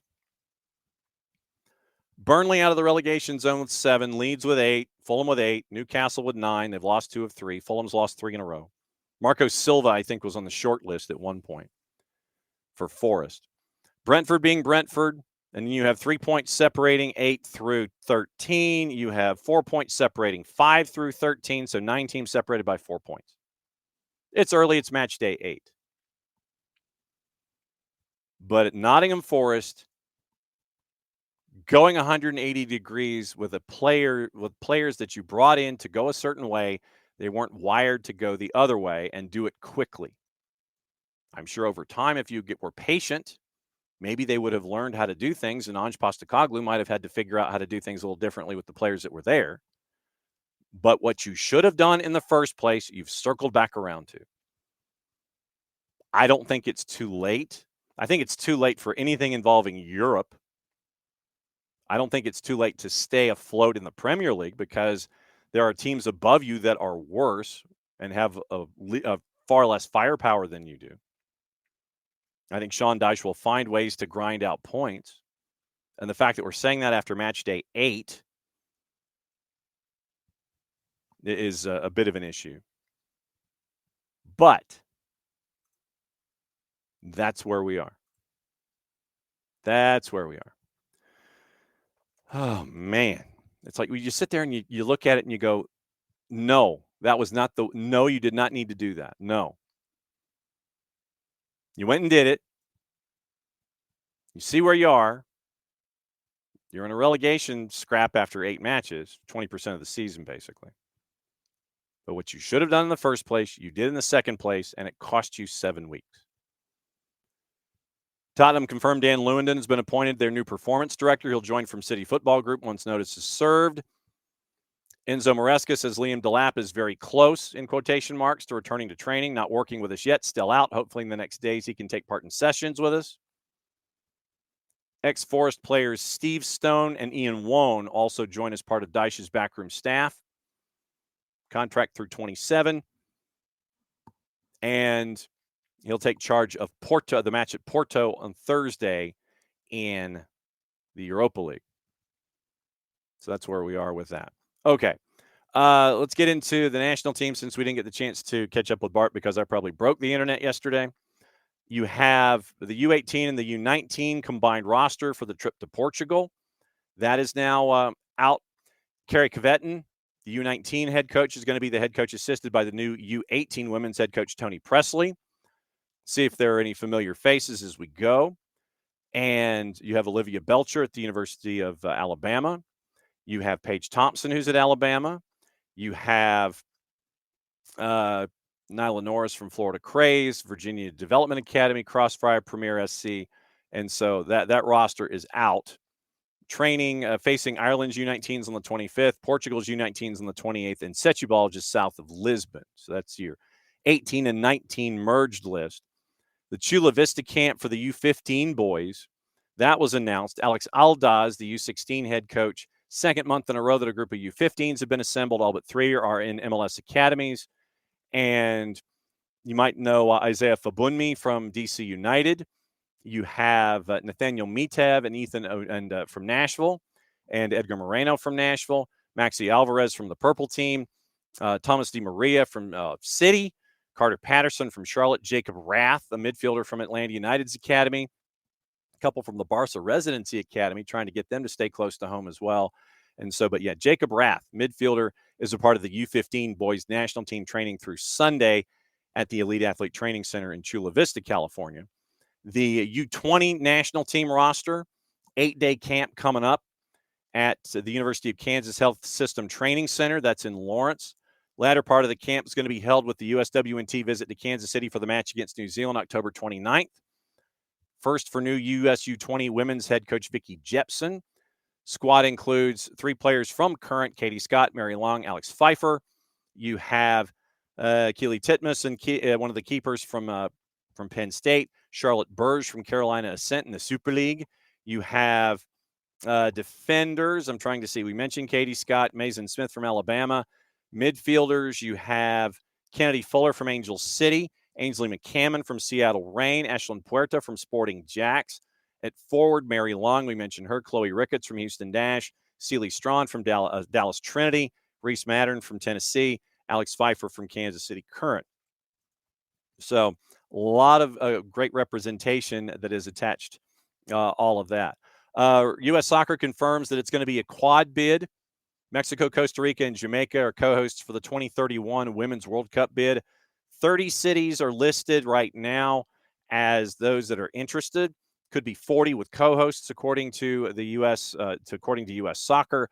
The decision, this bid was the only one in the barn. Made by the deadline, this was the only bid. It gets to be officially announced in April at the Congress in Vancouver, I believe. I will be interested when the bid book is made public. I want to see what the cities are. And I think that it is a legit chance that Mercedes-Benz Stadium will be part of the bid book when it comes to the Women's World Cup 2031 final. Should be. Bart says that NBS was featured in the video. It's the home of U.S. Soccer. It better be. It better be. So literally, when this happens in April and they let everybody know 5 years out that it's going to be in these 4 countries, Atlanta better be, at least the semifinal, better be the final. It'll be stack packed, and it will be an amazing environment in 2031. But that's not officially official as to the cities and the bids and all that kind of stuff until the bid book comes out. But April of 26 in Vancouver is what you're staring at for the announcement of announcements when it comes to all that stuff. Let's get into what to watch, where to watch it, how to watch it. And we'll get you into that before we bring on Mike Gramajo from WESH-TV in Orlando and he breaks down the activity with the purple team as they get ready for the road trip to Bridgeview. I shudder to think what that crowd's going to look like. But in Bridgeview for the matchup with the purple team heading to take on Chicago Fire. Today, Copa Sudamericana, Independiente del Valle, Atletico Mineiro. That's at 8:30. You can watch BN, all the BNs, Nuestra Tele, CDO, For the Fans, Liga 1 Max Pro, all of their content. TIC in English and Spanish, TVV, if you want to spend a little extra money. You can watch our buddy Nino Torres on Goal TV, and you can do that at fntz.co/soccer down here. Helps them out, helps us out, helps you out, and to continue your true degenerate nature of watching leagues you never thought that you could ever watch. CBS Sports Network's got Newcastle Benfica at 3, being in Espanol simulcasting the Sudamericana. If you missed it, Howard Hamilton, the founder of Soccer Metrics, has a show up about the preview of the Libertadores Femenina final. I'm sure Howard will have yet another program coming up discussing the Femenina final. You can catch that as a part of our programming here on SDH Network. One matchup in League One, P-Hop and Spokane. That's at 6:30. CONCACAF Central American Cup, Cartaginés and Motagua is at 10. Paramount Plus has all the matchups in the Champions League, 12:45 and 3. We'll get into those in a sec. 3 matchups in the championship, 2:45 for 2 of them, 2 o'clock for the other. U17 World Cup, USA and China is at noon on FS2 as they try and follow up their opening victory in Morocco in the U17. So let's see if there's anything going on in the college game today that you can have on the pluses or any of the B1Gs. Men's action, fairly big, only 2 matches on the women's side, and it's all America East and Ivy League. The men's action is SoCon, Big East, A10, ACC, Big South. Let's see. Once again, more Atlantic at 6 and 7, Presbyterian and Davidson at 7 o'clock. So you got more SoCon, Wofford, and Wake Forest on ACC Extra, as well as Queens and Duke. You have Navy, Syracuse, Cornell. So it's a lot of the same folks. B1G has Wisconsin and Indiana on the men's side. That is at 7 o'clock. And so that's your rundown of what to watch, where to watch it, and how to watch it today. So now, looking at Champions League, going into juice boxes, and then we'll bring on Mike Gramajo and get your lowdown of everything in Orlando. 12:45, Barcelona, big favorite, -417, taking on Olympiacos, who is almost a +1,000. 12:45, also Kairat Almaty is hosting Paphos, and they're a dog.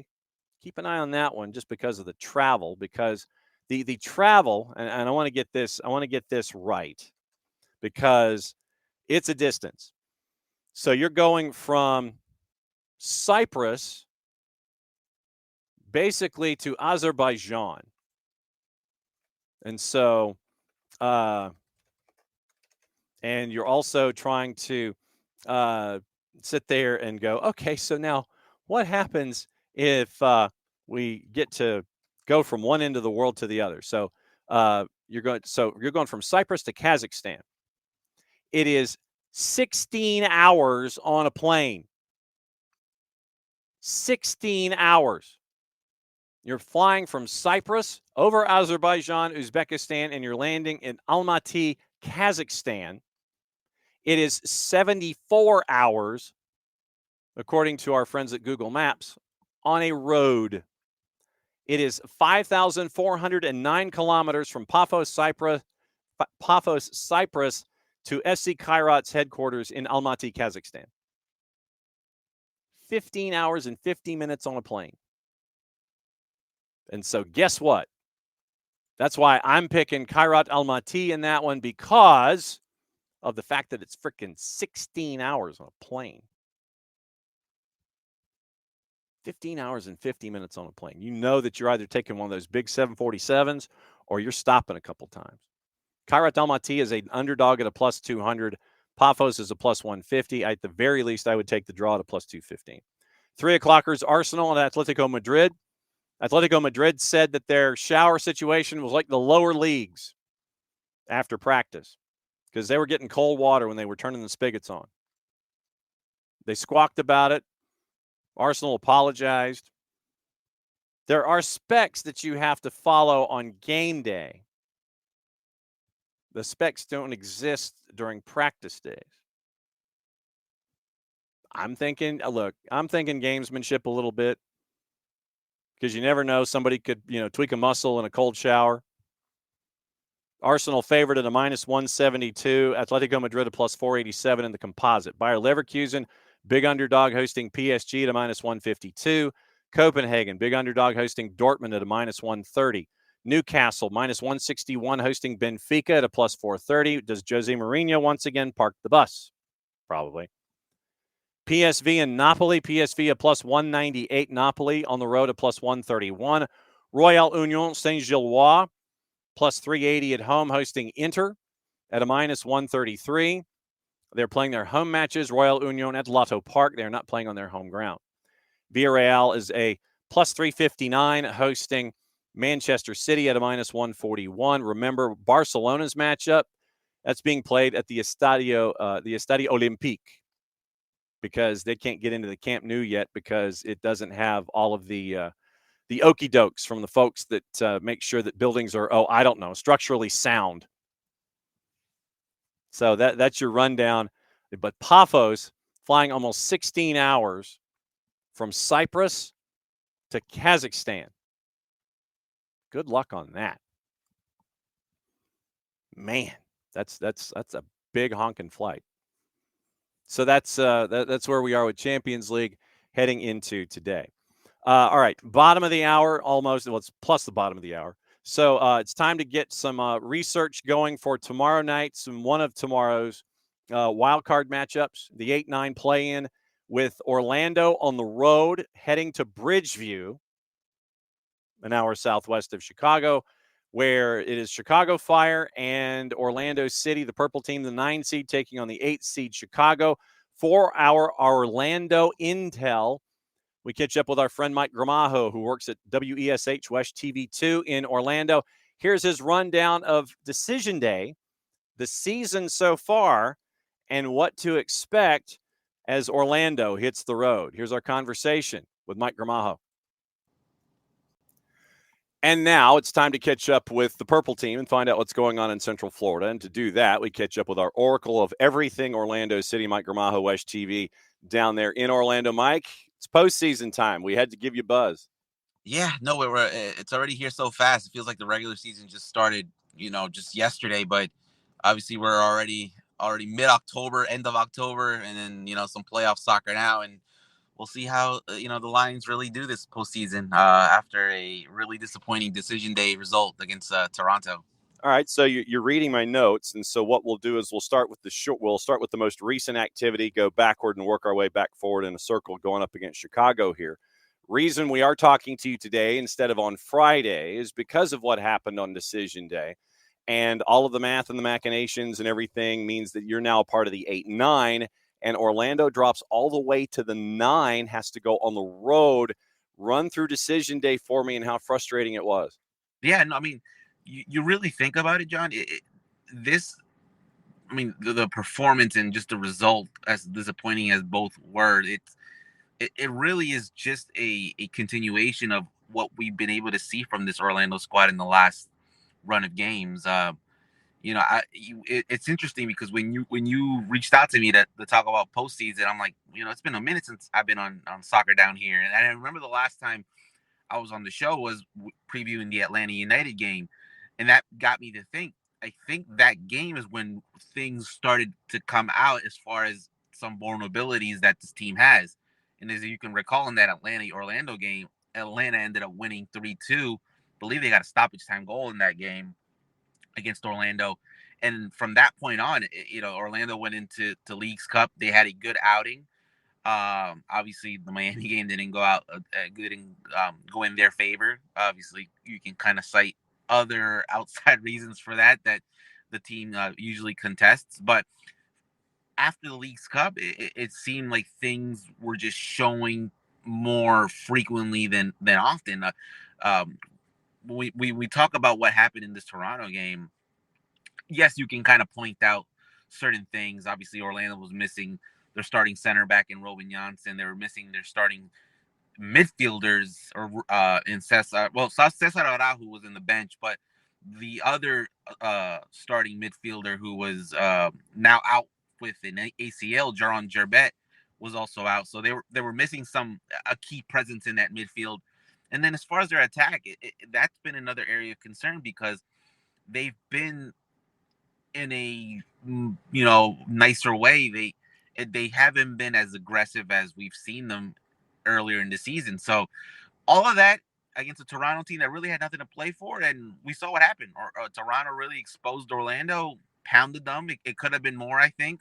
Now, you kind of have to also add, Orlando did have a lot of shots, a lot of opportunities at goal, but, they were going up against a Sean Johnson that, he's a veteran goalkeeper that, you can't really, you shouldn't be surprised when a goalkeeper of that stature is able to put up a performance like that. So disappointing, and, now they've dropped to the 9th, as you mentioned. Now they're going to have to go on the road and see if they can, get through a really tough Chicago squad. I'm looking at the numbers now for the first time, and what you were describing to me is now sinking in. 31 shots to 12, 10 of them on target compared to 6.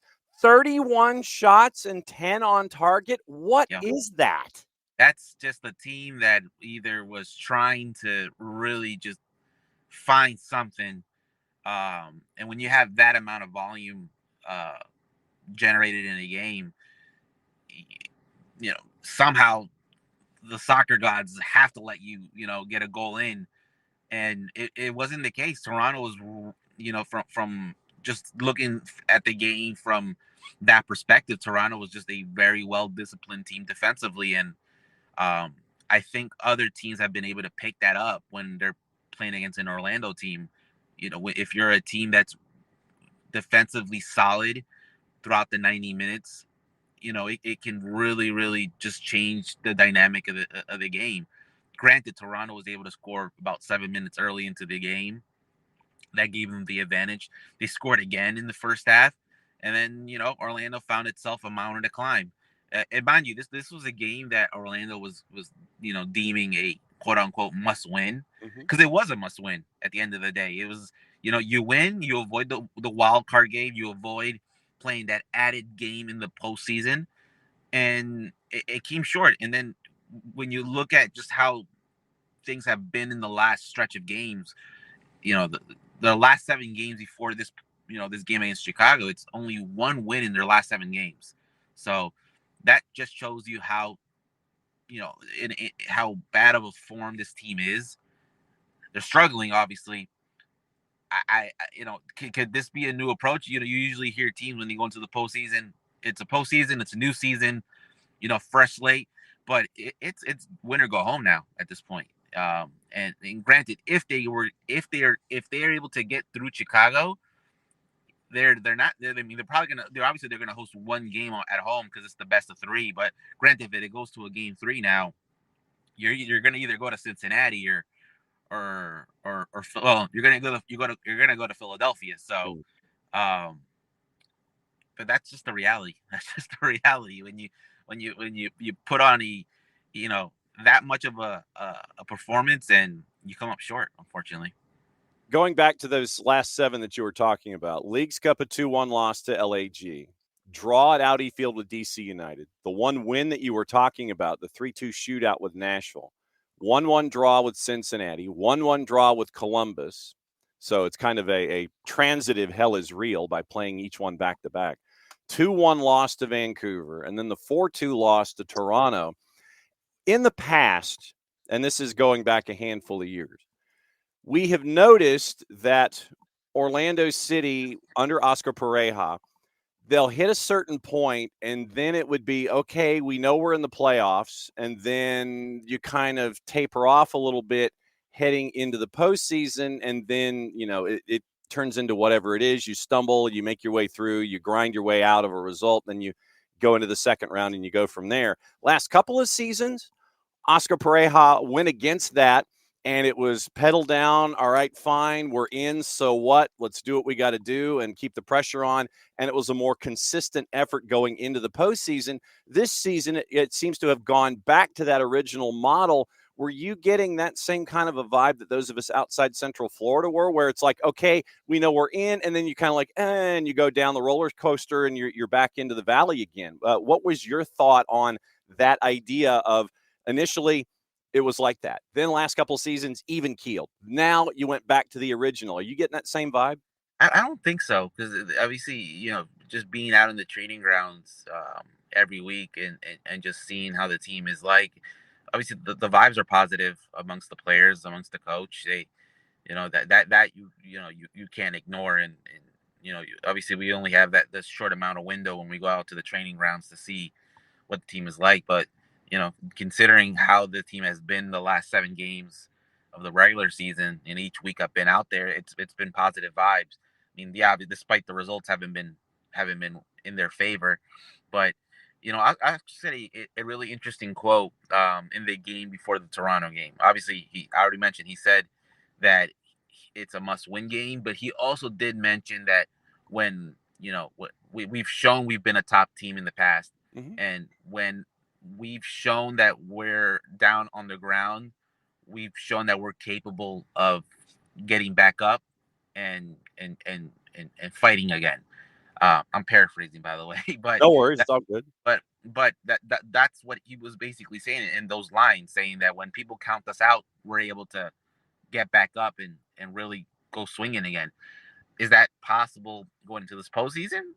Likely, but there's other scenarios of reality that surround that from thinking otherwise.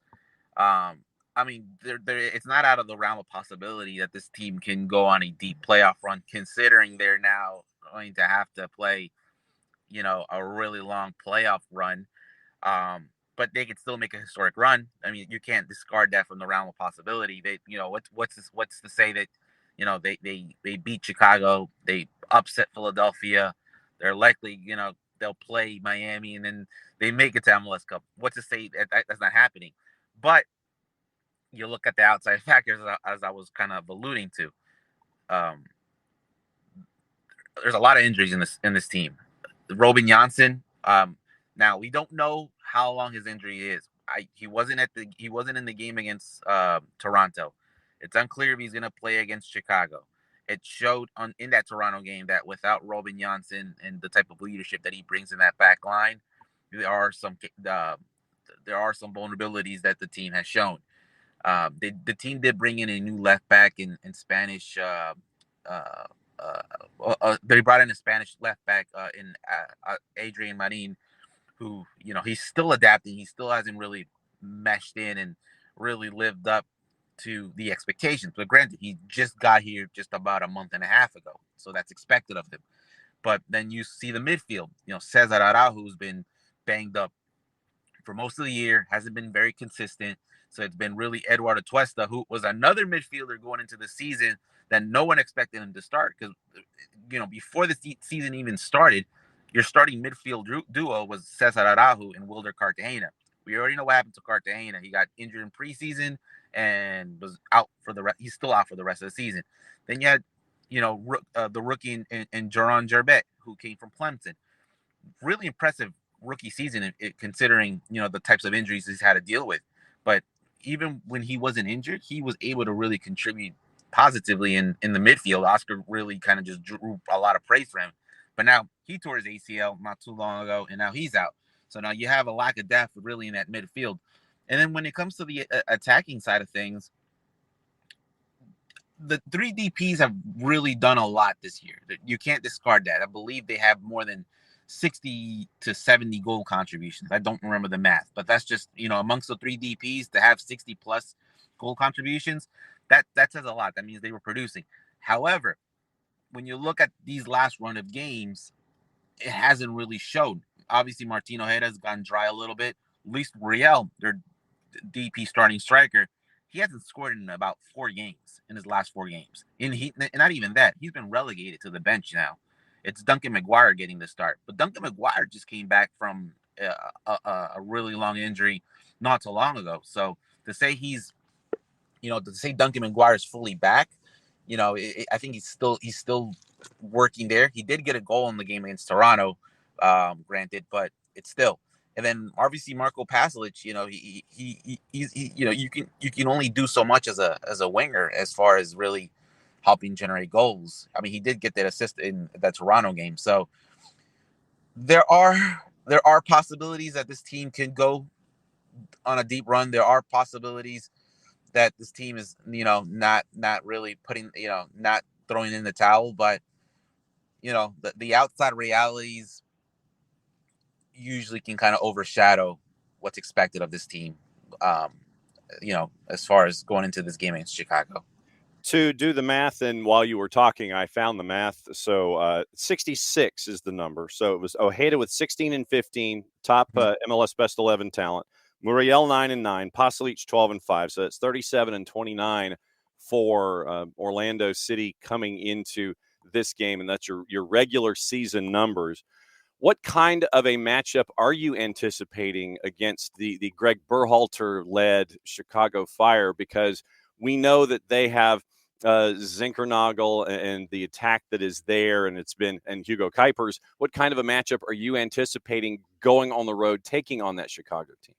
That's a good question, because if it's a short turnaround. I mean, you think about it. This is a team that just played Saturday.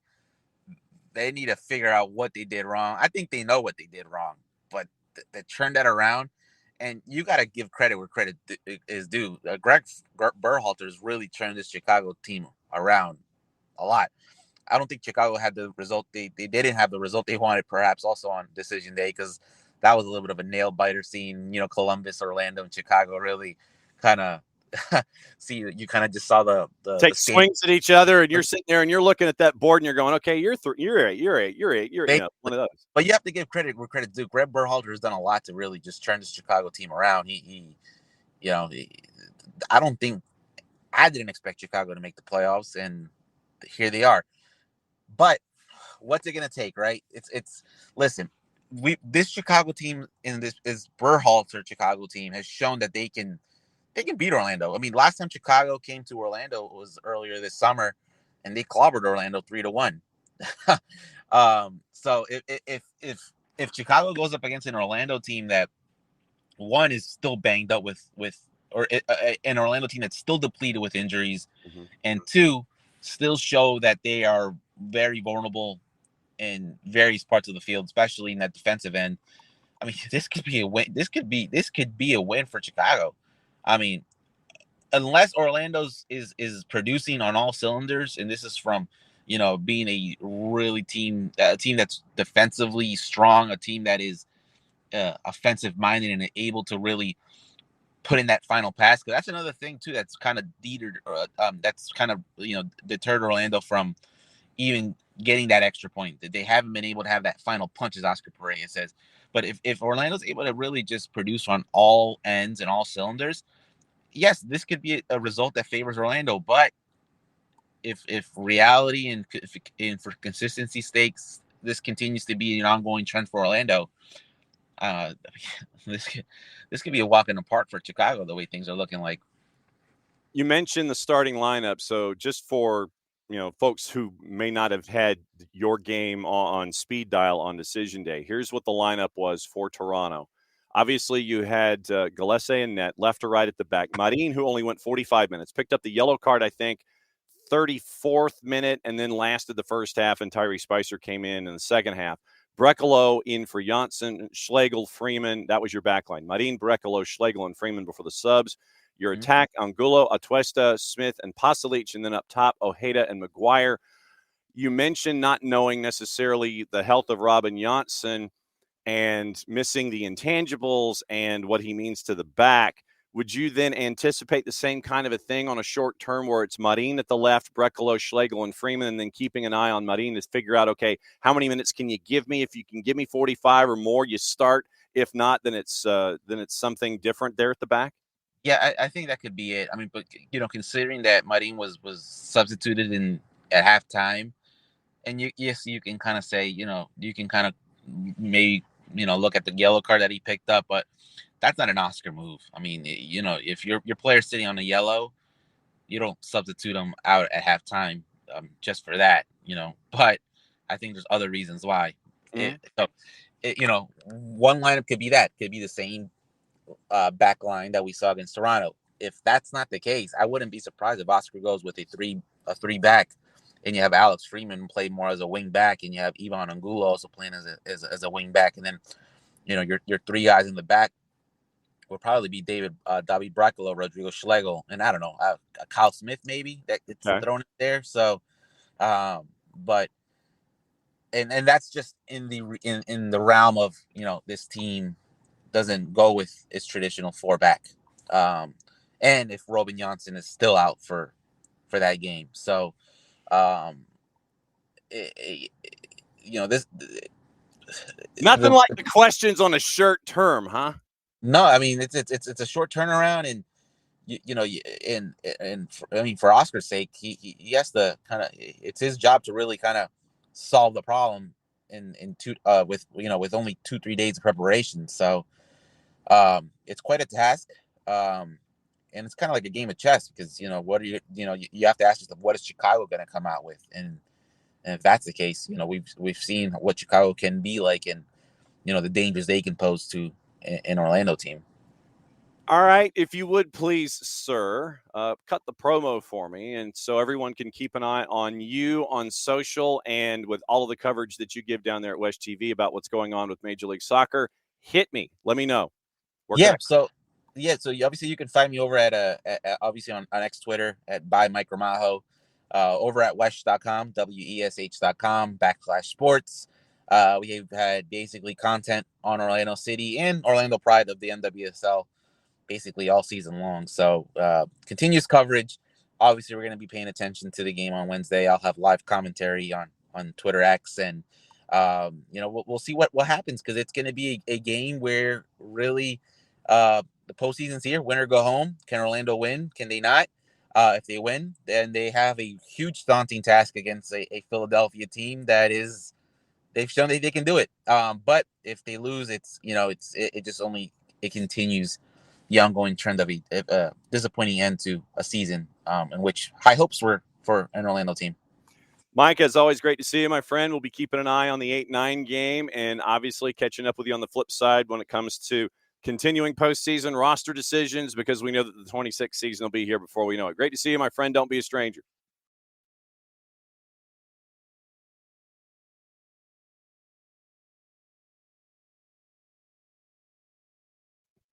Nothing like trying to do something, with your left hand. Anyway, okay, that's Mike Gramajo, WESH-TV in Orlando. That's your preview of the Purple team as they get ready for the road trip to take on Chicago Fire in the 8-9 game in the East, and that's the early game tomorrow. And that will be the rundown for that one. Once again, right now, that's the early game. The late game is the 8-9 out west. And looking at the juice boxes for that one currently for those matchups tomorrow, and obviously we'll go back over them and cycle through it, see what kind of a change there is. Fire right now in the early game, they are a -101 favorite on the minus side. 90-minute draws a +279. Orlando City's a +229. Late game, Portland and RSL. Portland's a +114. RSL is a +212, and your draw is a +258. So that's the early rundown for your first two playoff games in Major League Soccer. MLS Next Pro, we didn't have the chance to catch up with our buddy Gabe Schrei because I broke the internet yesterday. And they had their opening round. We're going to be waiting for the round 2 of Pick Your Dance Partner in MLS Next Pro. But on the weekend, you had one big upset, and it kind of flipped the script a little bit. Colorado Rapids 2 over Whitecaps 2. That was a 3-2 score in Dick's Sporting Goods Park. And remember, all these were on Sunday, so it was a very busy Sunday for you if you weren't watching NFL. Philadelphia Union 2, no surprise, knocking off FC Cincinnati 2-1. Fire on the road, knock off the Revs. That was one surprise. That was at Gillette. Fire get the win 1-0, scoring a late goal to send the Revs home. All Caps 2, St. Louis City 2. They shut out Ventura County by the score of 3-0. Red Bulls 2 put 5 on Carolina Core. The other upsets, if you want to call them that, the 4-5, Huntsville and Chattanooga. Huntsville City Football Club shuts out Chattanooga at Fort Finley by the score of 2-0. Loons 2, they score late. They beat Real Monarchs by the score of 2-1. That one was at Zions Bank Stadium in Harriman, Utah. And the Town shut out North Texas by the score of 3-0. That one was late night at PayPal Park. So that means that your East Coast, your Eastern Conference survivors are Red Bulls in Philadelphia, the 1 and the 2. And they'll get to pick their dance partners. And then once again, in the West, it is all Caps, and it is the Town, the 1 and the 2. So the 1 and the 2 make it through. The 1 and the 2 make it through, and they get to pick who they want in round number 2. So it's going to be the 4 and the 5 and the 6 in the Eastern Conference, Huntsville City and Chicago Fire. And in the West, it is Loons 2 and Colorado Rapids 2. So 1, 2, 3, 5 in the West, and it is 1, 2, 4, 5 in the East. And when we know those matchups, we'll try and track folks down, see if we can find out what's going on in MLS Next Pro as they get ready for the conference semifinal round. And we'll have Gabe Schrei back on with us on Monday to break that round down, MLS Next Pro, and as we get toward the end of the season in USL Championship in League One. We'll catch up with Kaylor Hodges in the USL show and find out what's going on with the championship. Championship is incredibly chaotic right now. As a matter of fact, you've got 5 teams chasing after playoff spots in USL Championship as they head toward match day last, just to kind of give you the rundown of everything. And we do have some teams in Major League Soccer that have started making postseason moves. We'll get to that in a second. So it is right now in the East. You know who's in, you just don't know the where for everybody outside the 1 and the 2. Lou City's the 1, Charleston's the 2, then the chaos begins. You've got a chase group from 3 to 6, Hartford Athletic, Pittsburgh, North Carolina, and Loudoun, 3, 4, 5, 6. Rhode Island's at 38 points. They should be okay because of the massive goal difference that would have to be made up if Indy 11 was to get a win, who are outside and they're looking in at the moment. Rhode Island at 38 points, unbeaten in their last 5, making another rush to get into the postseason. Detroit City lost 3 of 4 before getting a point on the weekend. They're the 8 at 36 points. They're the one in the most perilous position. Indy 11, 35 points. They are they're 1 point out, but they have a massive goal difference to make up, with 5 on Detroit City and 8 on Rhode Island FC if it came down to tiebreakers. Tampa Bay right now at 33 points. They need Indy 11 to lose. They need to make up a massive goal difference on Detroit City. If Detroit City loses, then Tampa Bay at 36, they would have to really get a lot of help. It is numerically possible, but not likely in the Eastern Conference. Eliminated the Miami FC and Birmingham Legion. Western Conference, once again, Tulsa far and away ahead of everybody else. New Mexico and Sacramento right now, both at 45 points. Sacramento has a massive goal difference, but it is wins first and foremost. That is your tiebreaker. So Tampa Bay would get to 10 wins. Detroit would have 9 wins once again if they're both at 33 points. So Tampa Bay would have wins, and that would be the tiebreaker over Detroit. So keep that in mind. Rhode Island at 10 wins. Detroit at 9. They're in. Indy 11 at 10 wins. Tampa Bay at 9. They're looking outside in. So Sacramento, 12 wins, but they have a better goal difference if it comes down to the same number of wins. New Mexico at 13 wins and 45 points. El Paso Locomotive, 41 points, unbeaten in their last 5, 2 points ahead of Phoenix. San Antonio, 10 wins, identical record with Colorado Springs at the 6-7, 37 points. San Antonio's lost 4 in a row to get to match day last like this. And they have a 7-goal difference to the good on switchbacks. Orange County is identical record to Lexington SC, 9-9-11, better goal difference by 6. That's why they're the 8. Lex is the 9. Oakland, Monterey Bay, and Vegas Lights have been eliminated. So that's your chase to get in USL Championship. We mentioned that some teams have already started making postseason moves. Montreal made theirs yesterday as they have started looking at their roster for 2026. And it is moving on from opening up a DP spot, declining Giacomo Vrioni's 2026 contract option. 4 goals, 10 appearances, joined via a trade with the Revs, declined contract options on defender Fernando Alvarez, midfielder Bryce Duke. I like Bryce Duke in the right situation. I think if you want to, maybe if you're thinking about bringing him in to chase after a depth slot when it comes to the attack, you might want to kick the tires on that. Sebastian Breza signed a contract extension through 27 options, 28 and 29. Marco Donadel, once again, was the interim, taking over for Laurent Courtois, and they finished 13th. So exercising options, Brendan Craig, Matty Longstaff, Luca Petrasso. Extended Sebastian Breza, declined Alvarez, Duke, and Vrioni, terminated the contract of Tom Pierce, and we're waiting for an update on Alessandro Biello. You have plenty of time on that. St. Louis City signed Roman Berkey to a contract extension. Then they came out with their numbers this morning. Berkey signs through 27 with an option for 28. Club announced that over the weekend. And so you have Berkey, who is now there for a while. And St. Louis City, by the way, they had their roster decisions coming out in hour number 2 of our show. 21 players under contract, exercising 7 options, declining 6. Exercised options for Chris Durkin, Sangbin Jean, Joao Klaus, Brendan McSorley, Christian Oliveras, Jaziel Orozco, and Miguel Perez. Declined contract options on Henry Kessler, Michael Wenzel, Josh Yarrow, Rasmus Alm, Alfredo Morales, and Akil Watts.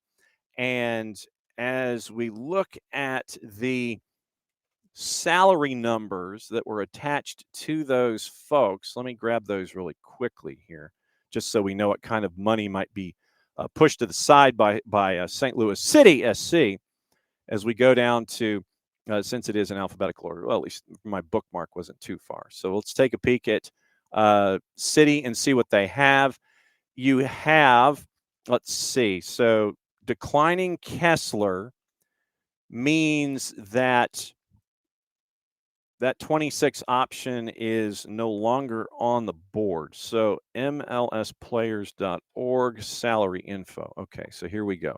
I know it's not private. I want to go to the website.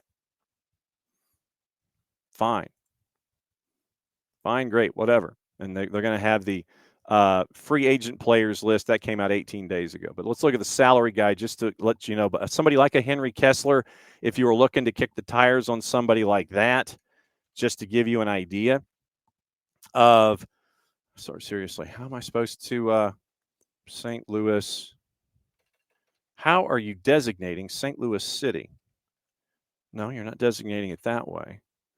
St. Louis. Okay, so there it is. So Rasmus Alm. Wow, Rasmus Alm was $343,925. So that was a shocker. All right, so St. Louis City SC. Okay, so declined options. Rasmus almost declined, and he's expensive as a right winger at $340, almost $344. Let's see who else. It was Henry Kessler at $1.3 million. I can see why that was declined. You've got Morales. Alfredo Morales was at $205, so he was a veteran, and it was kind of a low-paying deal there. Michael Wenzel was at $80,000, so he was rookie. He was a rookie minimum. Josh Yarrow, who's been there since the beginning, was at $204.5, and Akil Watts was $104, so he was a veteran minimum salary. So those are the numbers that were cleared up by St. Louis City with their notes. Ben Lunt is out of contract, eligible for MLS free agency. Is also in contact with the club on a potential return for next season. Similar, Pedro's contract has expired. Discussions regarding options for Zielinski, Reed, and Seth Antwi are still in progress. Loan agreement for Conrad Vollum and Devin Padelford expire at the end of the calendar year. Club is in conversations with parent clubs about potential returns. Sporting director John Hackworth had a quote. And so now they have 21 players under contract for the remainder, for the season going forward. They have both of their DPs. They're on the 2-4 model with the U22s and with the DPs. So 2 DPs and 4 U22s for St. Louis City going forward. Now, obviously, we'll keep an eye on all of those as we go here in the end of the year. Let's see. Yeah, I did break it, Derek. Yeah, it's like, all right, so I hit this button, and this button, and I did it out of sequence, and that's what happened. So Let me see if there's anything else news-wise before we get out of here, since we missed yesterday and trying to catch up on anything and everything going on. So that's the biggest reason why, I am kind of filibustering a little bit. It was just so I can see if there's anything that I missed. And let's see, Danny Roll looks like he's official at Rangers. Enzo Maresca vowing not to punish players for red cards, but demands more discipline across the board. And let's see, Mjällby, we talked about them last night a little bit, and we are efforting catching up with them again. Mjällby with the win on the road yesterday.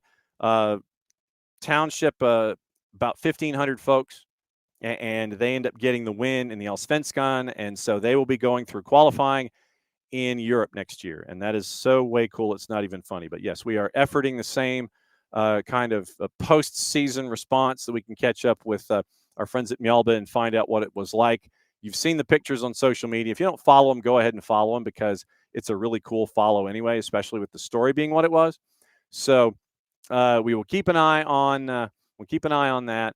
And we're efforting Mjällby. We are efforting the U17s in Morocco on a couple of fronts for both the Canadian front and on the U.S. front. And like I said, we will be catching up with Jacob Kremley from the CPM&T after their Copa America win. That's going to be tomorrow on tape. We're going to run that on Thursday, and we will keep you posted on all of that. And like I said, we're also going to be catching up with the Prague Raptors and find out what it's like for a guy in England to be owning a team in Czechoslovakia.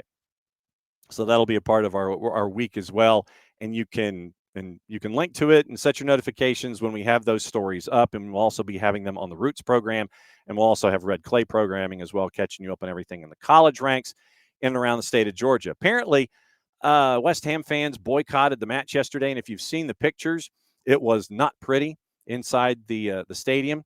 There were a lot of empty seats, and then there were a lot more empty seats when West Ham was losing to Brentford. So that was a bit of an adventure to see. And, that is a rough watch right now when you're looking at West Ham.